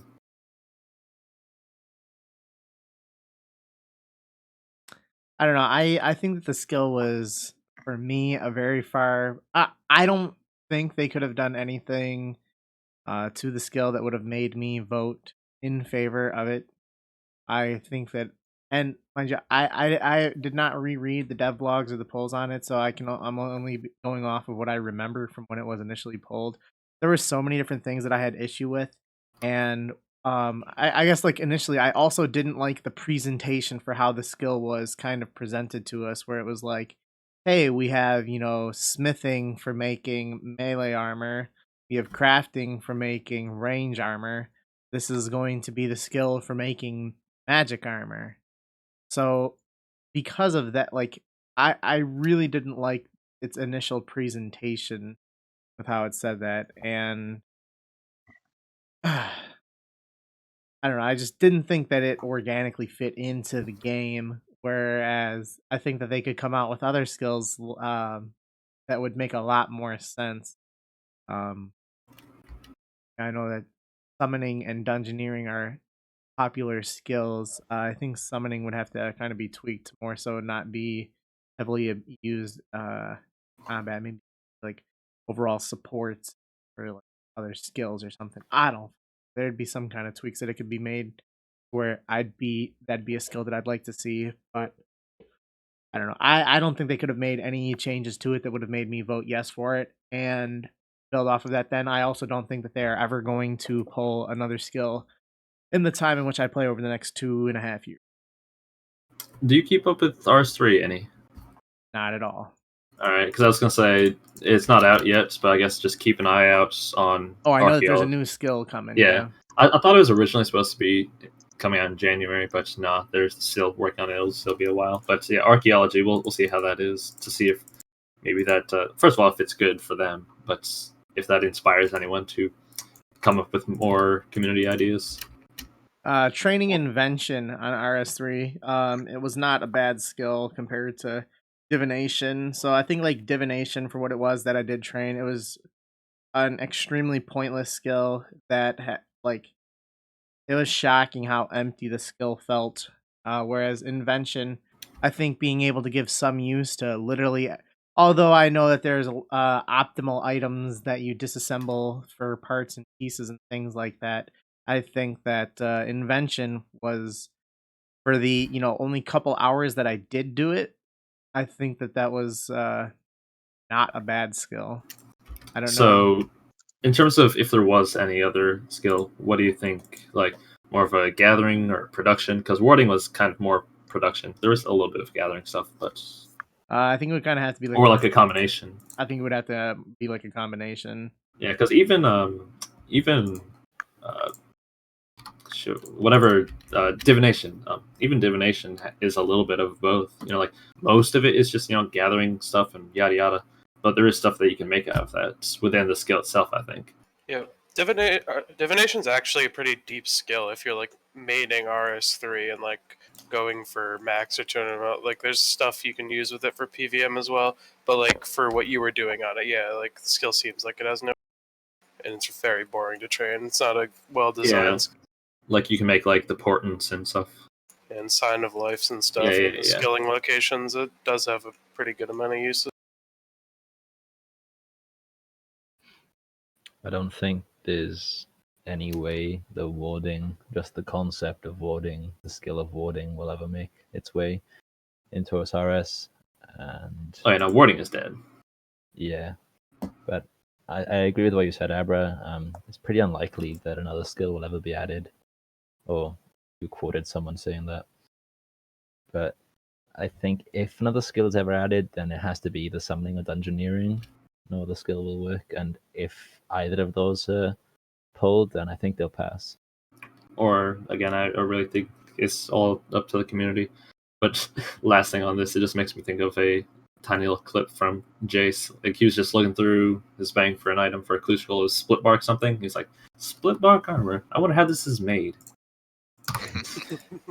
That was funny. It's like, well, there's the idea. There's the skill. Run with it. Yep. Should probably just been an add-on to crafting. Yeah. A lot of people were saying just keep it within crafting, but honestly, I kind of agree that crafting is really bloated. What about sailing? Sailing could be done right. Like, again, shout outs to Gentle Tractor in his big ass document, including like different training methods and rewards, some of which of the rewards we've already gotten in game, like the Dragon Crossbow. The Amulet of Torture and all of that. Yeah. Well, it was a good document. All the different training methods as well. I don't remember if they actually did anything with that besides like those few ideas, but like if they would have just consulted with him, they could have maybe had a chance to have that pass. I find it interesting for sailing that they never they pulled sailing. I think that it got like 66 or 67% in favor, yes, and they never looked at it again. Whereas Artisan, they pulled 3 or 4 times. And Artisan was the worst idea they've probably ever. I swear they've revisited concepts with worse results. Yeah, and I'm surprised that sailing never got a second look at. I came on here and said, that's a lie. Here I am, years after, I was wrong. I was very wrong. When they said that, because it was John C. who said, "Yeah, we're not going to be looking at sailing. The community spoke. We're done with it." I didn't believe it. I was wrong. Many people were wrong as well. I don't remember if it actually came out or what it is that I'm actually thinking of, but something is making me think of like a blog post. It's like sailing rears its head again. I don't remember what that was. They might have.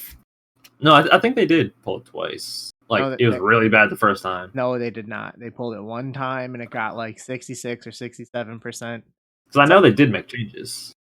They made changes off of a dev blog. Right. It's been a while before it got put into a official poll. Right. But yeah, they definitely could have done a lot more with it. I thought sailing had a chance. Like it had some kind of similarities to dungeoneering. Oh, it was very dungeoneering. Yeah. Which also he just wants them to just make dungeoneering, man. Like it's just right there in your face. The whole concept's already planned out. You just need to change the rewards. Shoutouts to how a little bit disappointing the Gauntlet was. Like the Gauntlet was basically supposed to be dungeoneering, but they could have done a lot more with it. I was a little sad with it. Also, just the fact that it's like all confined in the crystal. Like when I was imagining it before they actually showed the concept art, I was thinking of it like in the Elven Forest, and I was like, yeah, that's exciting. Mine your rocks, and yeah. I think the community was pretty optimistic that raids and the Gauntlet were going to be like dungeoneering.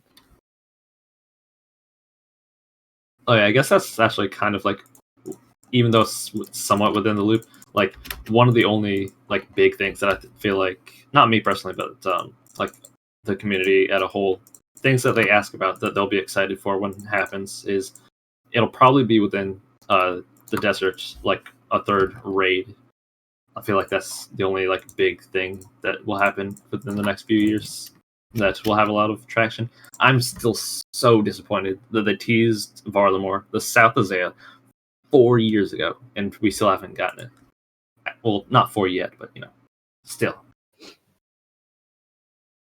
Yeah. All right, so as we were chatting along here, I saw on Twitter, the Case Ace, God bless, posted a Twitter poll, and it said, "Would you like to see item lending in game?" So I kind of want to just ask that off here. What do you guys think?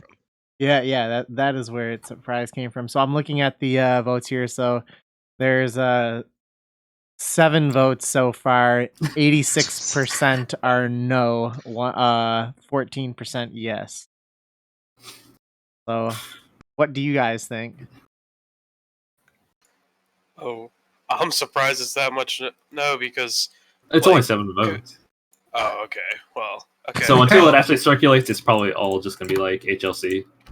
Yeah. So I think it's a great idea because item lending already basically exists, as in people lend each other items all the time.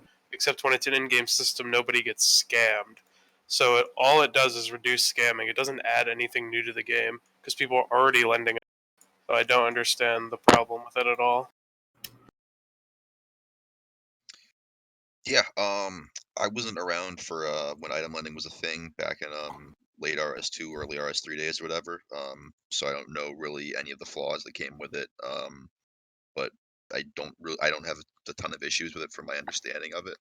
But like Ook said, people do it already anyway. So there being some actual system to it to keep scams from happening, I think only makes things better than what they already are. So it was a weird system. I just hearing that, I didn't even look at that and see that in the documents.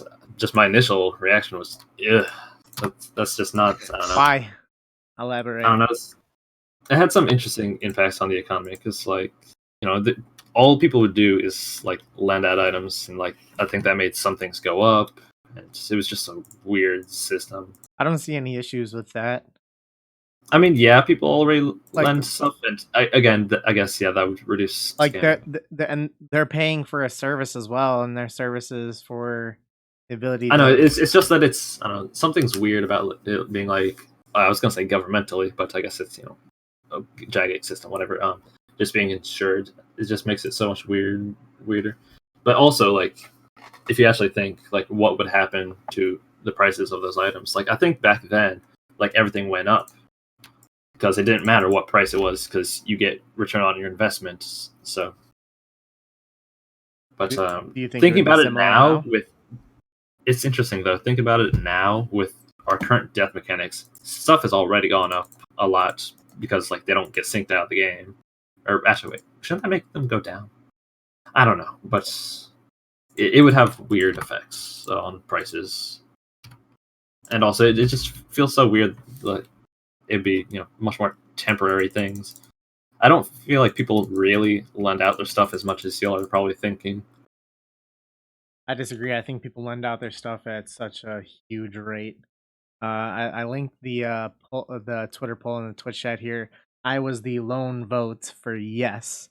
I think that it would be very good to put into the game, and I would, like, I'd buy a twisted bow and I would just lend it out every single day, and make people pay to use the twisted bow or pay to use a scythe or something like that. I think that would afford gives people who otherwise would never get to use it an opportunity to use it, and they'd be paying for a service. I don't know if they charge them like 2 mil for a day or something stupid. I don't know what you would actually charge, but I like the idea of it. I would use it to make money, but I understand that there's a lot of positives that the community is able to get out of that. Is like that you have like you item loan to a friend, and your friend's rent money is due, and your friend's Dutch. yeah, and then you Too soon. then you're out of twisted bow. It happens far too frequently, and the problem is that the nice person is loaning their twisted bow away, and they're a victim, and this would completely eliminate that. I think that the lending system then was limited to only like 24 hours. I would like to see that. I would like to see that extended. Though I'd like to see that maybe, I don't know, up to a week even. Yeah, you could just set an hour amount up to 168. Yeah, I think that would be good, and I think it would be very, very good. Would have no issues with that. All right, I guess mine was more like emotional rather than just like actual logic. Well, I mean, I was trying to think of like the economic impact, but just my actual just initial reaction is, I guess, not purely logical. So I was around in RS2 when item lending was first ever released, and I thought it was pretty stupid back then, and I think it's pretty stupid now. Why? Because like RuneScape is a game where you're supposed to achieve things, and I don't know, a level 90 or something, this 70s shouldn't be able to just afford a T-bow by paying someone 2 mil. This kind of makes me think of so something. Stupid. It's kind of funny. It's kind of like when I needed and like complained to parents and basically forced my brother to trade me over his Rayquaza in Pokemon to be the Elite Four. That's what this makes me think of. Did you trade it back? I don't remember. I was a wee one. Yeah, see, like they're just But it's kind of like structure. that. Like Right. you can't do it on your own. Gotta. Like you get to Not that it's necessarily like you get to a that, final but- like you get to a final boss, you can't beat it, so you ask your big brother to do it for you. Yeah, it kind of makes me think of that a little bit. It kind of makes me think of that the whole item lending thing. I think way back then I also might have had him do the Monkey Madness little glider slider puzzle for me. But it's like obviously nowadays I like doing slidey puzzles. Fuck that, 200K, get it solved. I don't know. There's benefits and non-benefits. I mean, there's so many people who already do lending, like under the table lending, I guess. And a lot of people who get scammed, like what Randy brought up was the one thing I was going to say too, is that like it would solve the scamming issue if you wanted to lend one of your buddies an item, like, hey, you can have this for X amount of time, but then I get it back and you can't stake it and lose, Yeah, but I do see I how would it could like to give power to the lender and not the lendee. exactly. It's very very odd with how it kind of those how it works. Like in almost every other aspect of life, the person lending stuff is in control. Yeah, and I mean I have no idea how it would affect the economy, but I'd personally probably vote yes over no on it. All right, so move on. There's a Mod Matt K interview, and let me. I'll link the video here in the Twitch chat. And with that, so this is something that he did a couple weeks ago. We're gonna talk about some of the other. We're gonna talk about some of the highlighted things on here. Thanks to Safi for being able to put together some of the highlights from this for it. I didn't have a chance to watch it, but kind of look at this interview here. So in it, Matt K talked about the JMod mentality at the start of old school versus now, and the importance of the players kind of shifting.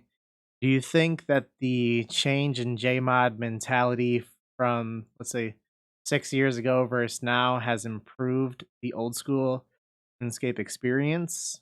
Or how would you say? I can't really think exactly how that was, like if that was specifically mentioned. Because again, like I did watch these, but it was like over a week ago, so it's not super fresh. But yeah, I'm not sure exactly what is meant by that right now. But I know that like at the very start, and hold on, I wonder was is talked about later down. Okay, no, it wasn't. It might have been removed. But one thing that old school was very positive for was like keeping employees there. So many were ready to just leave. But yeah, I don't know exactly what's meant by that question. All right, well, kind of the way that I'm taking it is the importance of the players and the mentality of the mods then versus now. The way that I kind of look at it is the evolution of the game. So when the game first came out, like we the players, we the people were absolutely in control. And I've talked about this many times over the years, in which I think that the point in which we stopped having control over the game was after Achievement Diaries came out. And I think that was in like spring of 2015 maybe. Yeah, that's when that was. And I think that after that release there started to become a shift in which it went from what players want to come to the game came to the game versus what James like because I feel like back then if the players wanted it, it would then be pulled, then it would be worked on, then it would come out. Whereas now it's, hey, we did all of this work on this thing, or here's what our plan is this acceptable or not? Whereas before it was absolutely more player driven for what updates do and don't come back then versus now. I think that when we've talked exhaustively about the polling system and how a lot of us think that it's fatally flawed right now, whereas before it used to be a very key quality part of the game. I think that the shift in importance of has not been as good. I think that there's been because I think that the game was better when it like if you look at like the 2 years of updates during the first 2 years versus the 2 years after that, which it kind of started to really shift in the direction of, hey, here's what we're planning on doing. What do you guys think? Versus now it's just full blown, hey, this is what's happening, yes or no. I think that it's been a shift that I don't appreciate. I think that it was better when communities were or the game updates were more from the community directly. I hadn't really thought of that much. That's kind of the way that I point. take it. Yeah, Is the that is JMod mentality, where it used to be like you're in control versus kind of them directing where it is. I mean, the one thing you do get out of that is like more creative freedom from them, though, which might not necessarily always be what the players actually want. But I think for maintaining a positive atmosphere, a work atmosphere, I think that is pretty good. But if I don't know exactly how accurate that is, just by the sound of if that is accurate, that doesn't sound so What are you talking positive. about? That if it is like as you described, like much more here it is, yes, no, rather than like organic. Oh no, Like- it absolutely is. I know. If you look at, I mean, you've been playing, for Oh yeah, years. no, I mean, I certainly understand that to an extent. Like when they like come with something from like RuneFest or something, it's just like, bam, here's a big focus. But Like if you look at like RuneFest, like 2014. yeah, I feel like there are less community-driven things recently. Whatever happened to the like rooftops were player designed, Motherlode Mine player designed. We have Yeah, not gotten a Big true. I think the I think those are the only two things that were ever like straight from the community.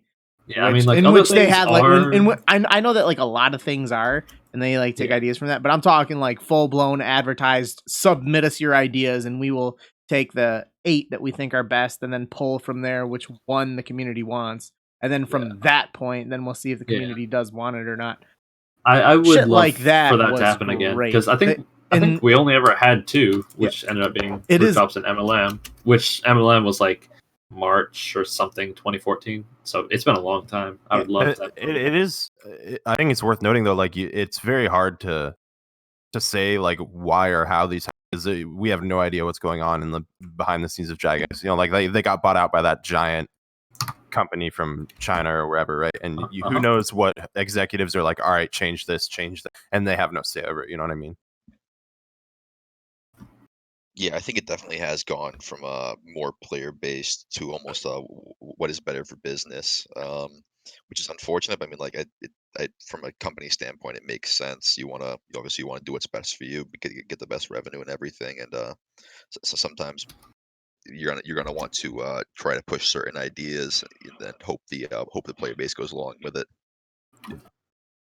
I don't know, because like you talk about like what's best for business. I know for a fact that ignorantly that having Deadman every single every couple months is best for business, but they're not doing it because of the players that it brings in. Because Matt K on his data streams has talked about how the most important things that towards the growth of RuneScape has been both updates at what they quoted as key times and Deadman tournament.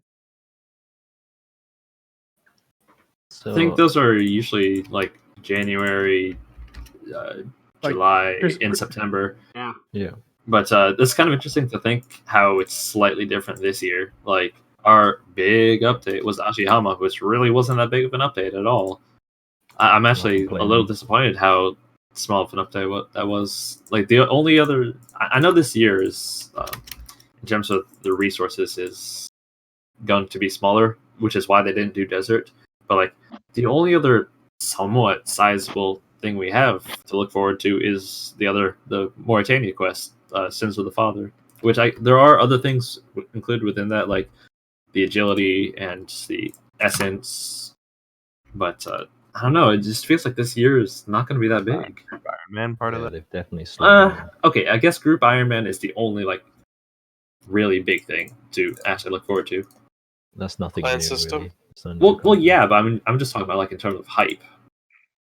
Like I really think that Group Iron Man is the only thing that the masses have any sort of like big hype over. Like I think they were trying to make Ashihama like people look forward to, but I don't think that actually happened. It's definitely the biggest update of the year, and it's not been that big, like you said. Clan system will be the biggest update. Clan system will be nice for us, most but well received, but that wasn't their big one. Yeah, I think Group Iron Man will be the biggest, but yeah, Agreed. Clan system will probably be my favorite. So I actually disagree with you guys about there being a change in JMod mentality. I don't think there's been a change. I think it's been the same from the very start. I think they've always prioritized what updates are going to bring in player count and what updates are going to make them money. I don't think they ever really truly cared about the player base from the very start. And they've always decided pretty much what gets pulled. Like, I don't know, I would like some sort of like sub polling system or suggestions on the official forums, which is severely underused. And like the most upvoted suggestion on the official forums makes it to the poll rather than Jagex just deciding whatever goes into the poll. That is interesting. That would be cool Yeah. to see. But yeah, I don't even know if it's right to even say that it's a JMod mentality. Again, I think it's more kind of higher ups and There's a bigger player-based point. mentality. Like the player base has changed in mentality dramatically from the start, but I don't I think feel the like game we mods as have. players are like much more needy now. Yeah. Like I've watched some of the first ever original Q&As when they filmed in a small little room around a desk crowded together. Cozy. And their mentality back then was similar to how it is now. They were reading some of these suggestions that were game breaking, and they were saying, "Yeah, sure, we can look at that in these." Like they didn't care about the integrity of the game; they just wanted big ideas, big and bold. I think we're all just doomer. I think Just need to chill one thing to maybe take into consideration when talking about this stuff too, and well, it's like Randy has been saying things that like how Deadman has brought in a lot of people. Like mobile has changed the game immensely, right? Like we don't really think about it, but like just even the player numbers, like there's 90,000 people playing RuneScape right now, and that number is surely because of mobile, right? And so how many of these mobile players are like affecting these changes? You know what I mean? 98,000. Don't sell it short. Yeah, but like you got to wonder how like their mentality changes to also please the mobile gamers. You know? Yeah, I deleted one of the questions here because I know that we're getting a little sensitive on time. But let me let's move on to so we talked about the change in JMods, but Matt K also talked about how the ideologies of the players of RuneScape changed and that voting is different, and said that people don't really want to try anything new. And I think that's more so looking at like big things like a new skill. Yeah, that's kind of what I was talking about earlier. So I don't know. Do you agree with kind of like what he's saying? And do you think it's good or bad that he doesn't want huge changes like that? I think I don't know. I guess I should have just held my statement for this. I think mobile's going to be a big impact on this. Like the current population of RS is very different than it was a couple of years back. You know, like there's so many new players, and I think that's great for the game. Like the game will last longer, and there are more players, and overall more players playing a game is a good thing. But that the mentality and how people feel about the game will change significantly. And I mean, we saw that with like the shift dropping and stuff being added. And a lot of More on backlash shift on drop. that. Next question. Oops, my bad. But yeah, I don't know. I feel like I don't know. I wish I could just see like statistics of how the game's changed and like how I wish like when there was polling, you could see who are like mobile only gamers that are answering polls and stuff, you know, just to understand like the difference. And I don't know how many of the people that play RuneScape now are mobile only, but I'm sure there's a significant number. But the type of player that primarily plays mobile games, that could be potentially very contentious for the kind of updates that would be. yeah, exactly. Shout out to So it's Hail Vegeta. He's back that and he's could be, mobile only. Big things. could be potentially very, very dangerous. So I feel like they're much more like instant gratification, or even kind of like I think one thing Matt said about like mobile gamers is like how some mobile game companies advertise their game as like that you don't even have to play it. You know, it's such a weird concept to be excited to not play. Yeah, you don't play Raid. Yeah, exactly. They have like that 15 like multi runs through in a row. Yeah, but yeah, I talked about this a little earlier about like kind of the rotation of content, and yeah, I think we as a player base kind of, I don't know how many care as much. I said personally that it's not my I don't know if it was ever the primary, but I'm not necessarily like a big nostalgia fiend anymore. It's not that it needs to stay super true.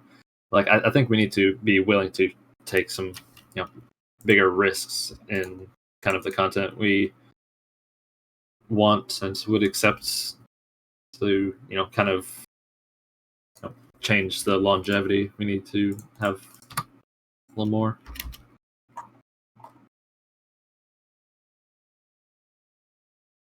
Sorry for ducking out here. Go ahead, Deco. So I disagree with Mod Matt K.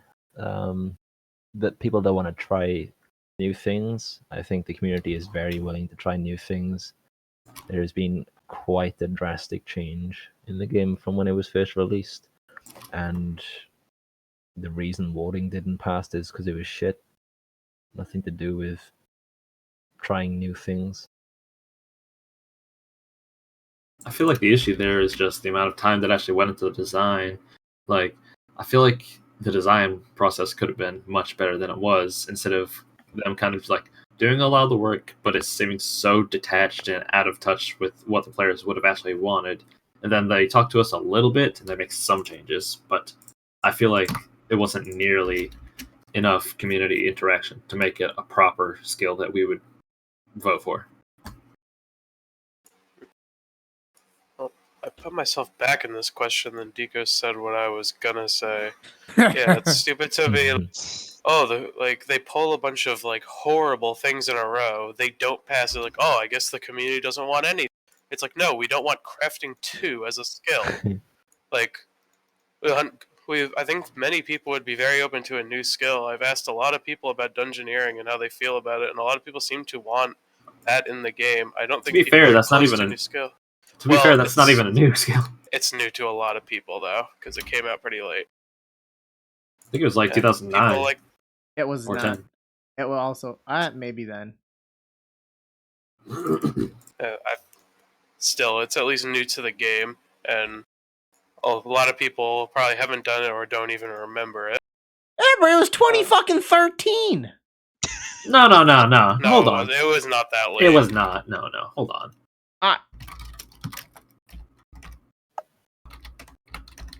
I assure you, it was around 2009 or 10. I thought it was 20. Okay, it's April 12th, 2010. 2010, yeah. Well, then what the fuck is this that I'm putting in the? I don't. Where did you even get that? But look in the Twitch chat. Yeah, I don't know what that is, but I will show you. Hold on. Is it a movie or something? No. The first thing that pops up is a fucking RuneScape wiki, like under that link. Oh, that's Which the wiki? Which the wiki? tasks, like the RuneScape.fandom.com. Yeah, that's the when the achievement diary came out for the island it's on. It looks. Anyways. Oh. Yeah, hang on.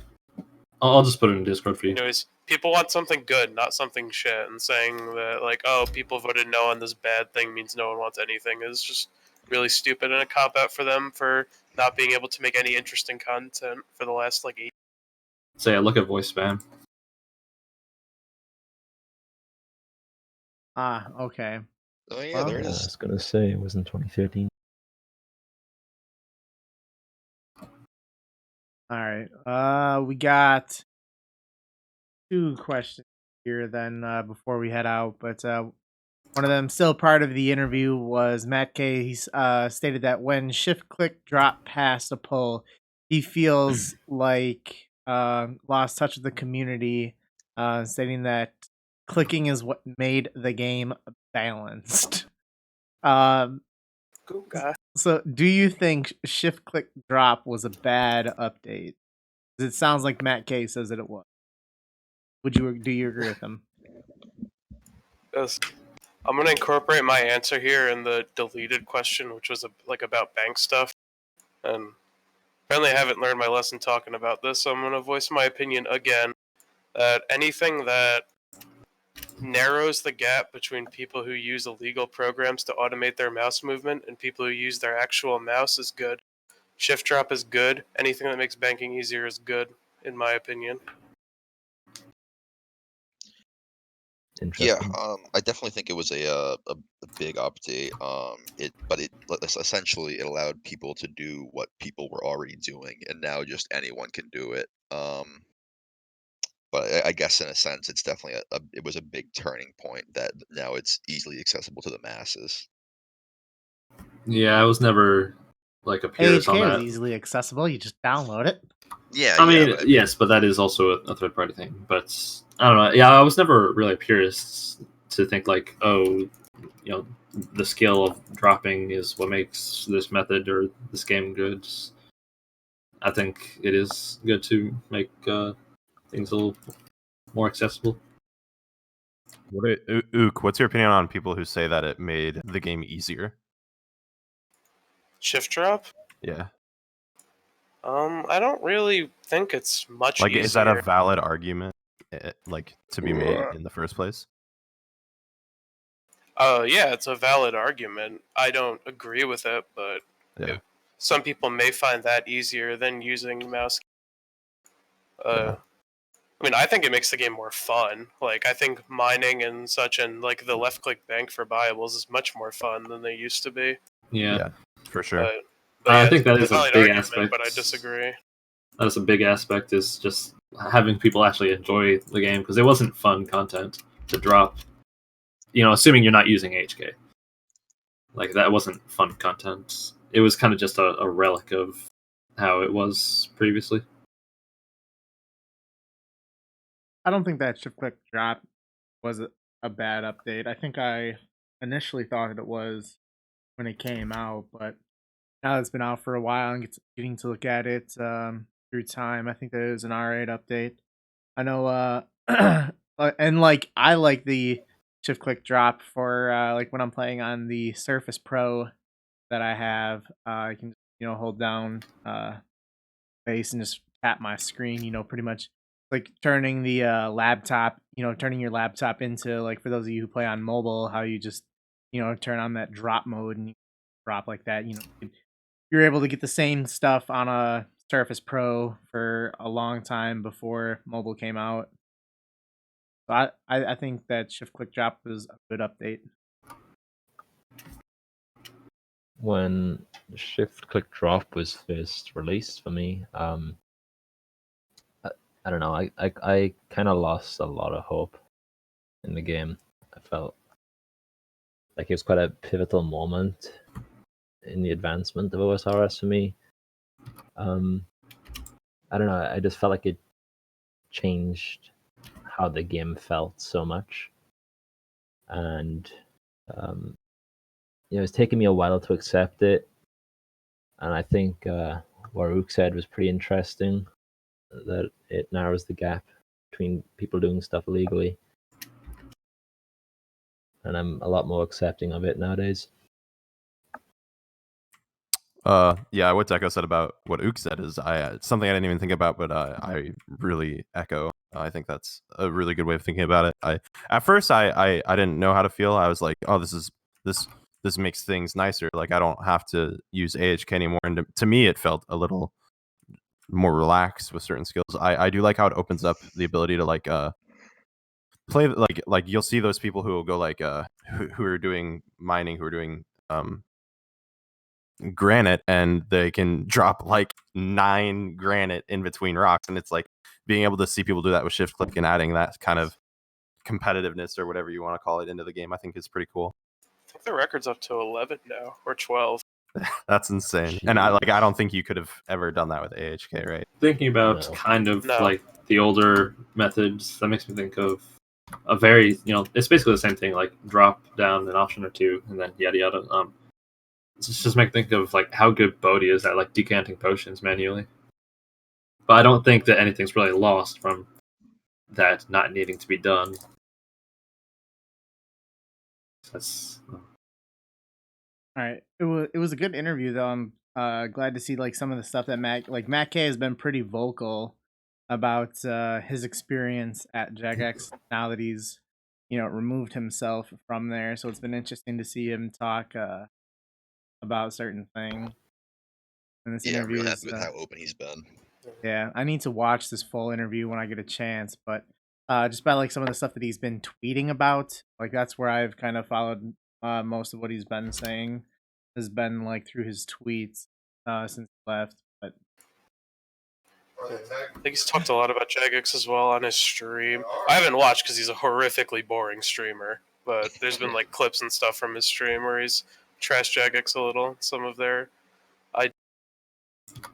what does he A do? little bit of technique. What does he do now? all I know is he has some other job. I don't know what it is. He's probably Yeah, streaming didn't really work out for him. So Well, I mean, Oh, like yeah. being the product manager of a wildly popular and successful game, I feel like he had to have probably been making some good money for the 6 years that he was the manager for RuneScape. Yeah, I think he actually touched on that. Like he's making significantly more in his new Really? place. Yeah, I can because yeah, Jagex is known for Well, not Well, really. yeah. Good the if you for have a best salaries. similar position at a different company, you're making more money. Jagex is very port bang. It was Gaming crazy. industry. Like he was talking about like how many people were trying to get him to work for them. Like I think he even got approached by like Google, but wow. also just like talking about like the administration kind of stuff. Like he said that he feels a lot more valued at his new company. Like he's been there less than a year and already like he's been acknowledged, and he was voted like the third most influential person there. Yeah, gaming industry jobs often pay very little because like it's such a there's so many people who want to like have those jobs that they'll compete for those jobs and take less pay to get those jobs. Where I went to college, I had a lot of people who were trying to go into game development, and it's a dirty market to be quite honest. Yeah, it's often seen as a dream job a lot. Imagine you get to work on RuneScape, not knowing what you're getting into, and all of a sudden you have a bunch of sweaty nerds tweeting at you 15 hours a day. What a horrible reality check when you get a job at Jagex. That's not part of the job description. But yeah, Oh, so that's for right. anyone, I guess more so listening, if you haven't already, go watch/listen to at least the MK and Reach interviews.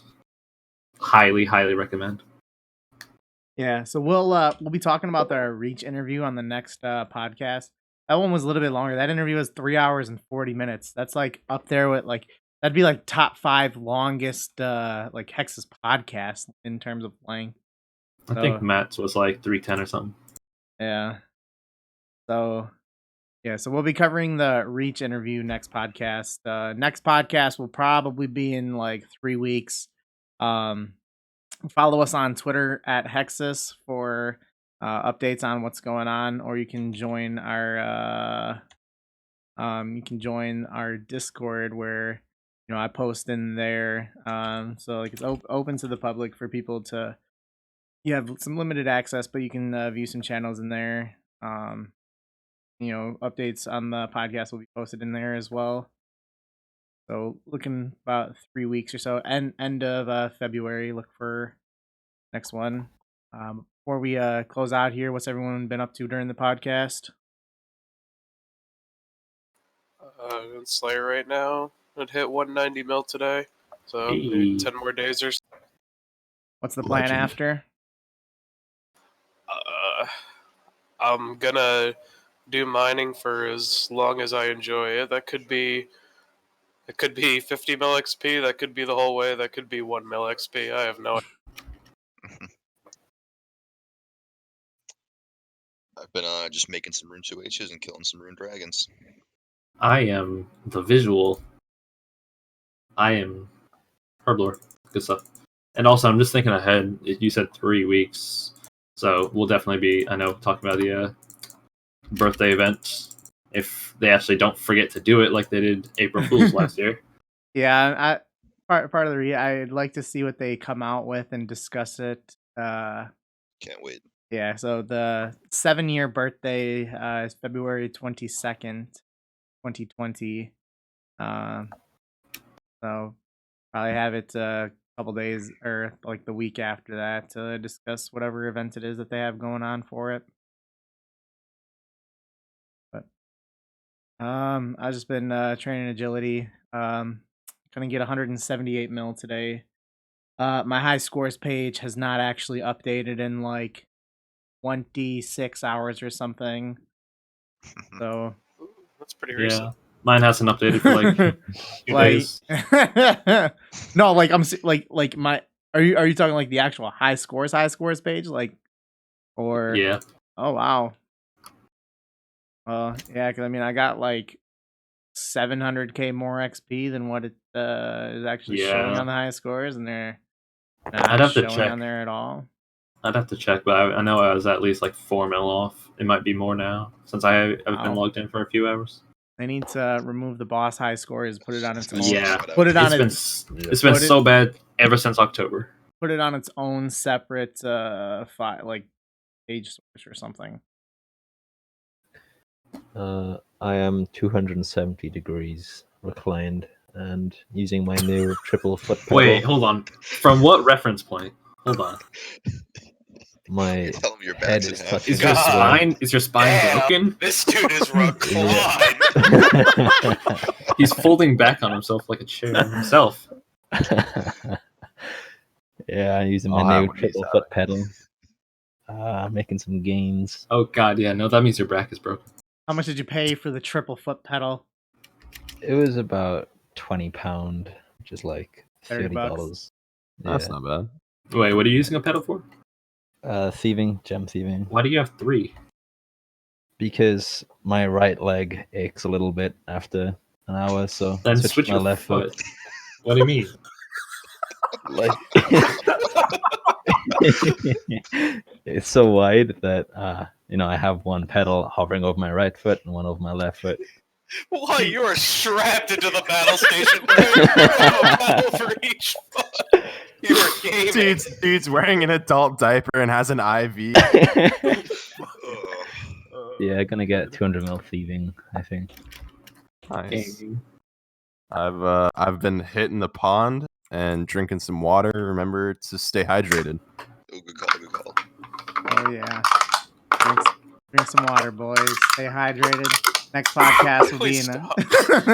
next podcast will be in a couple weeks. Follow us on Twitter at Hexis or join our Discord. Get updates on it. Submit some topics on submit some topics for the next podcast on Discord or in the description on YouTube. This podcast may not go out on like the Spotify and all that other stuff. I gotta still look into the switching over of services for that. But yeah, but thanks for watching 75th Hexis podcast. Got you boys for 76 in a few weeks. See ya. See ya. Bye. Handshake.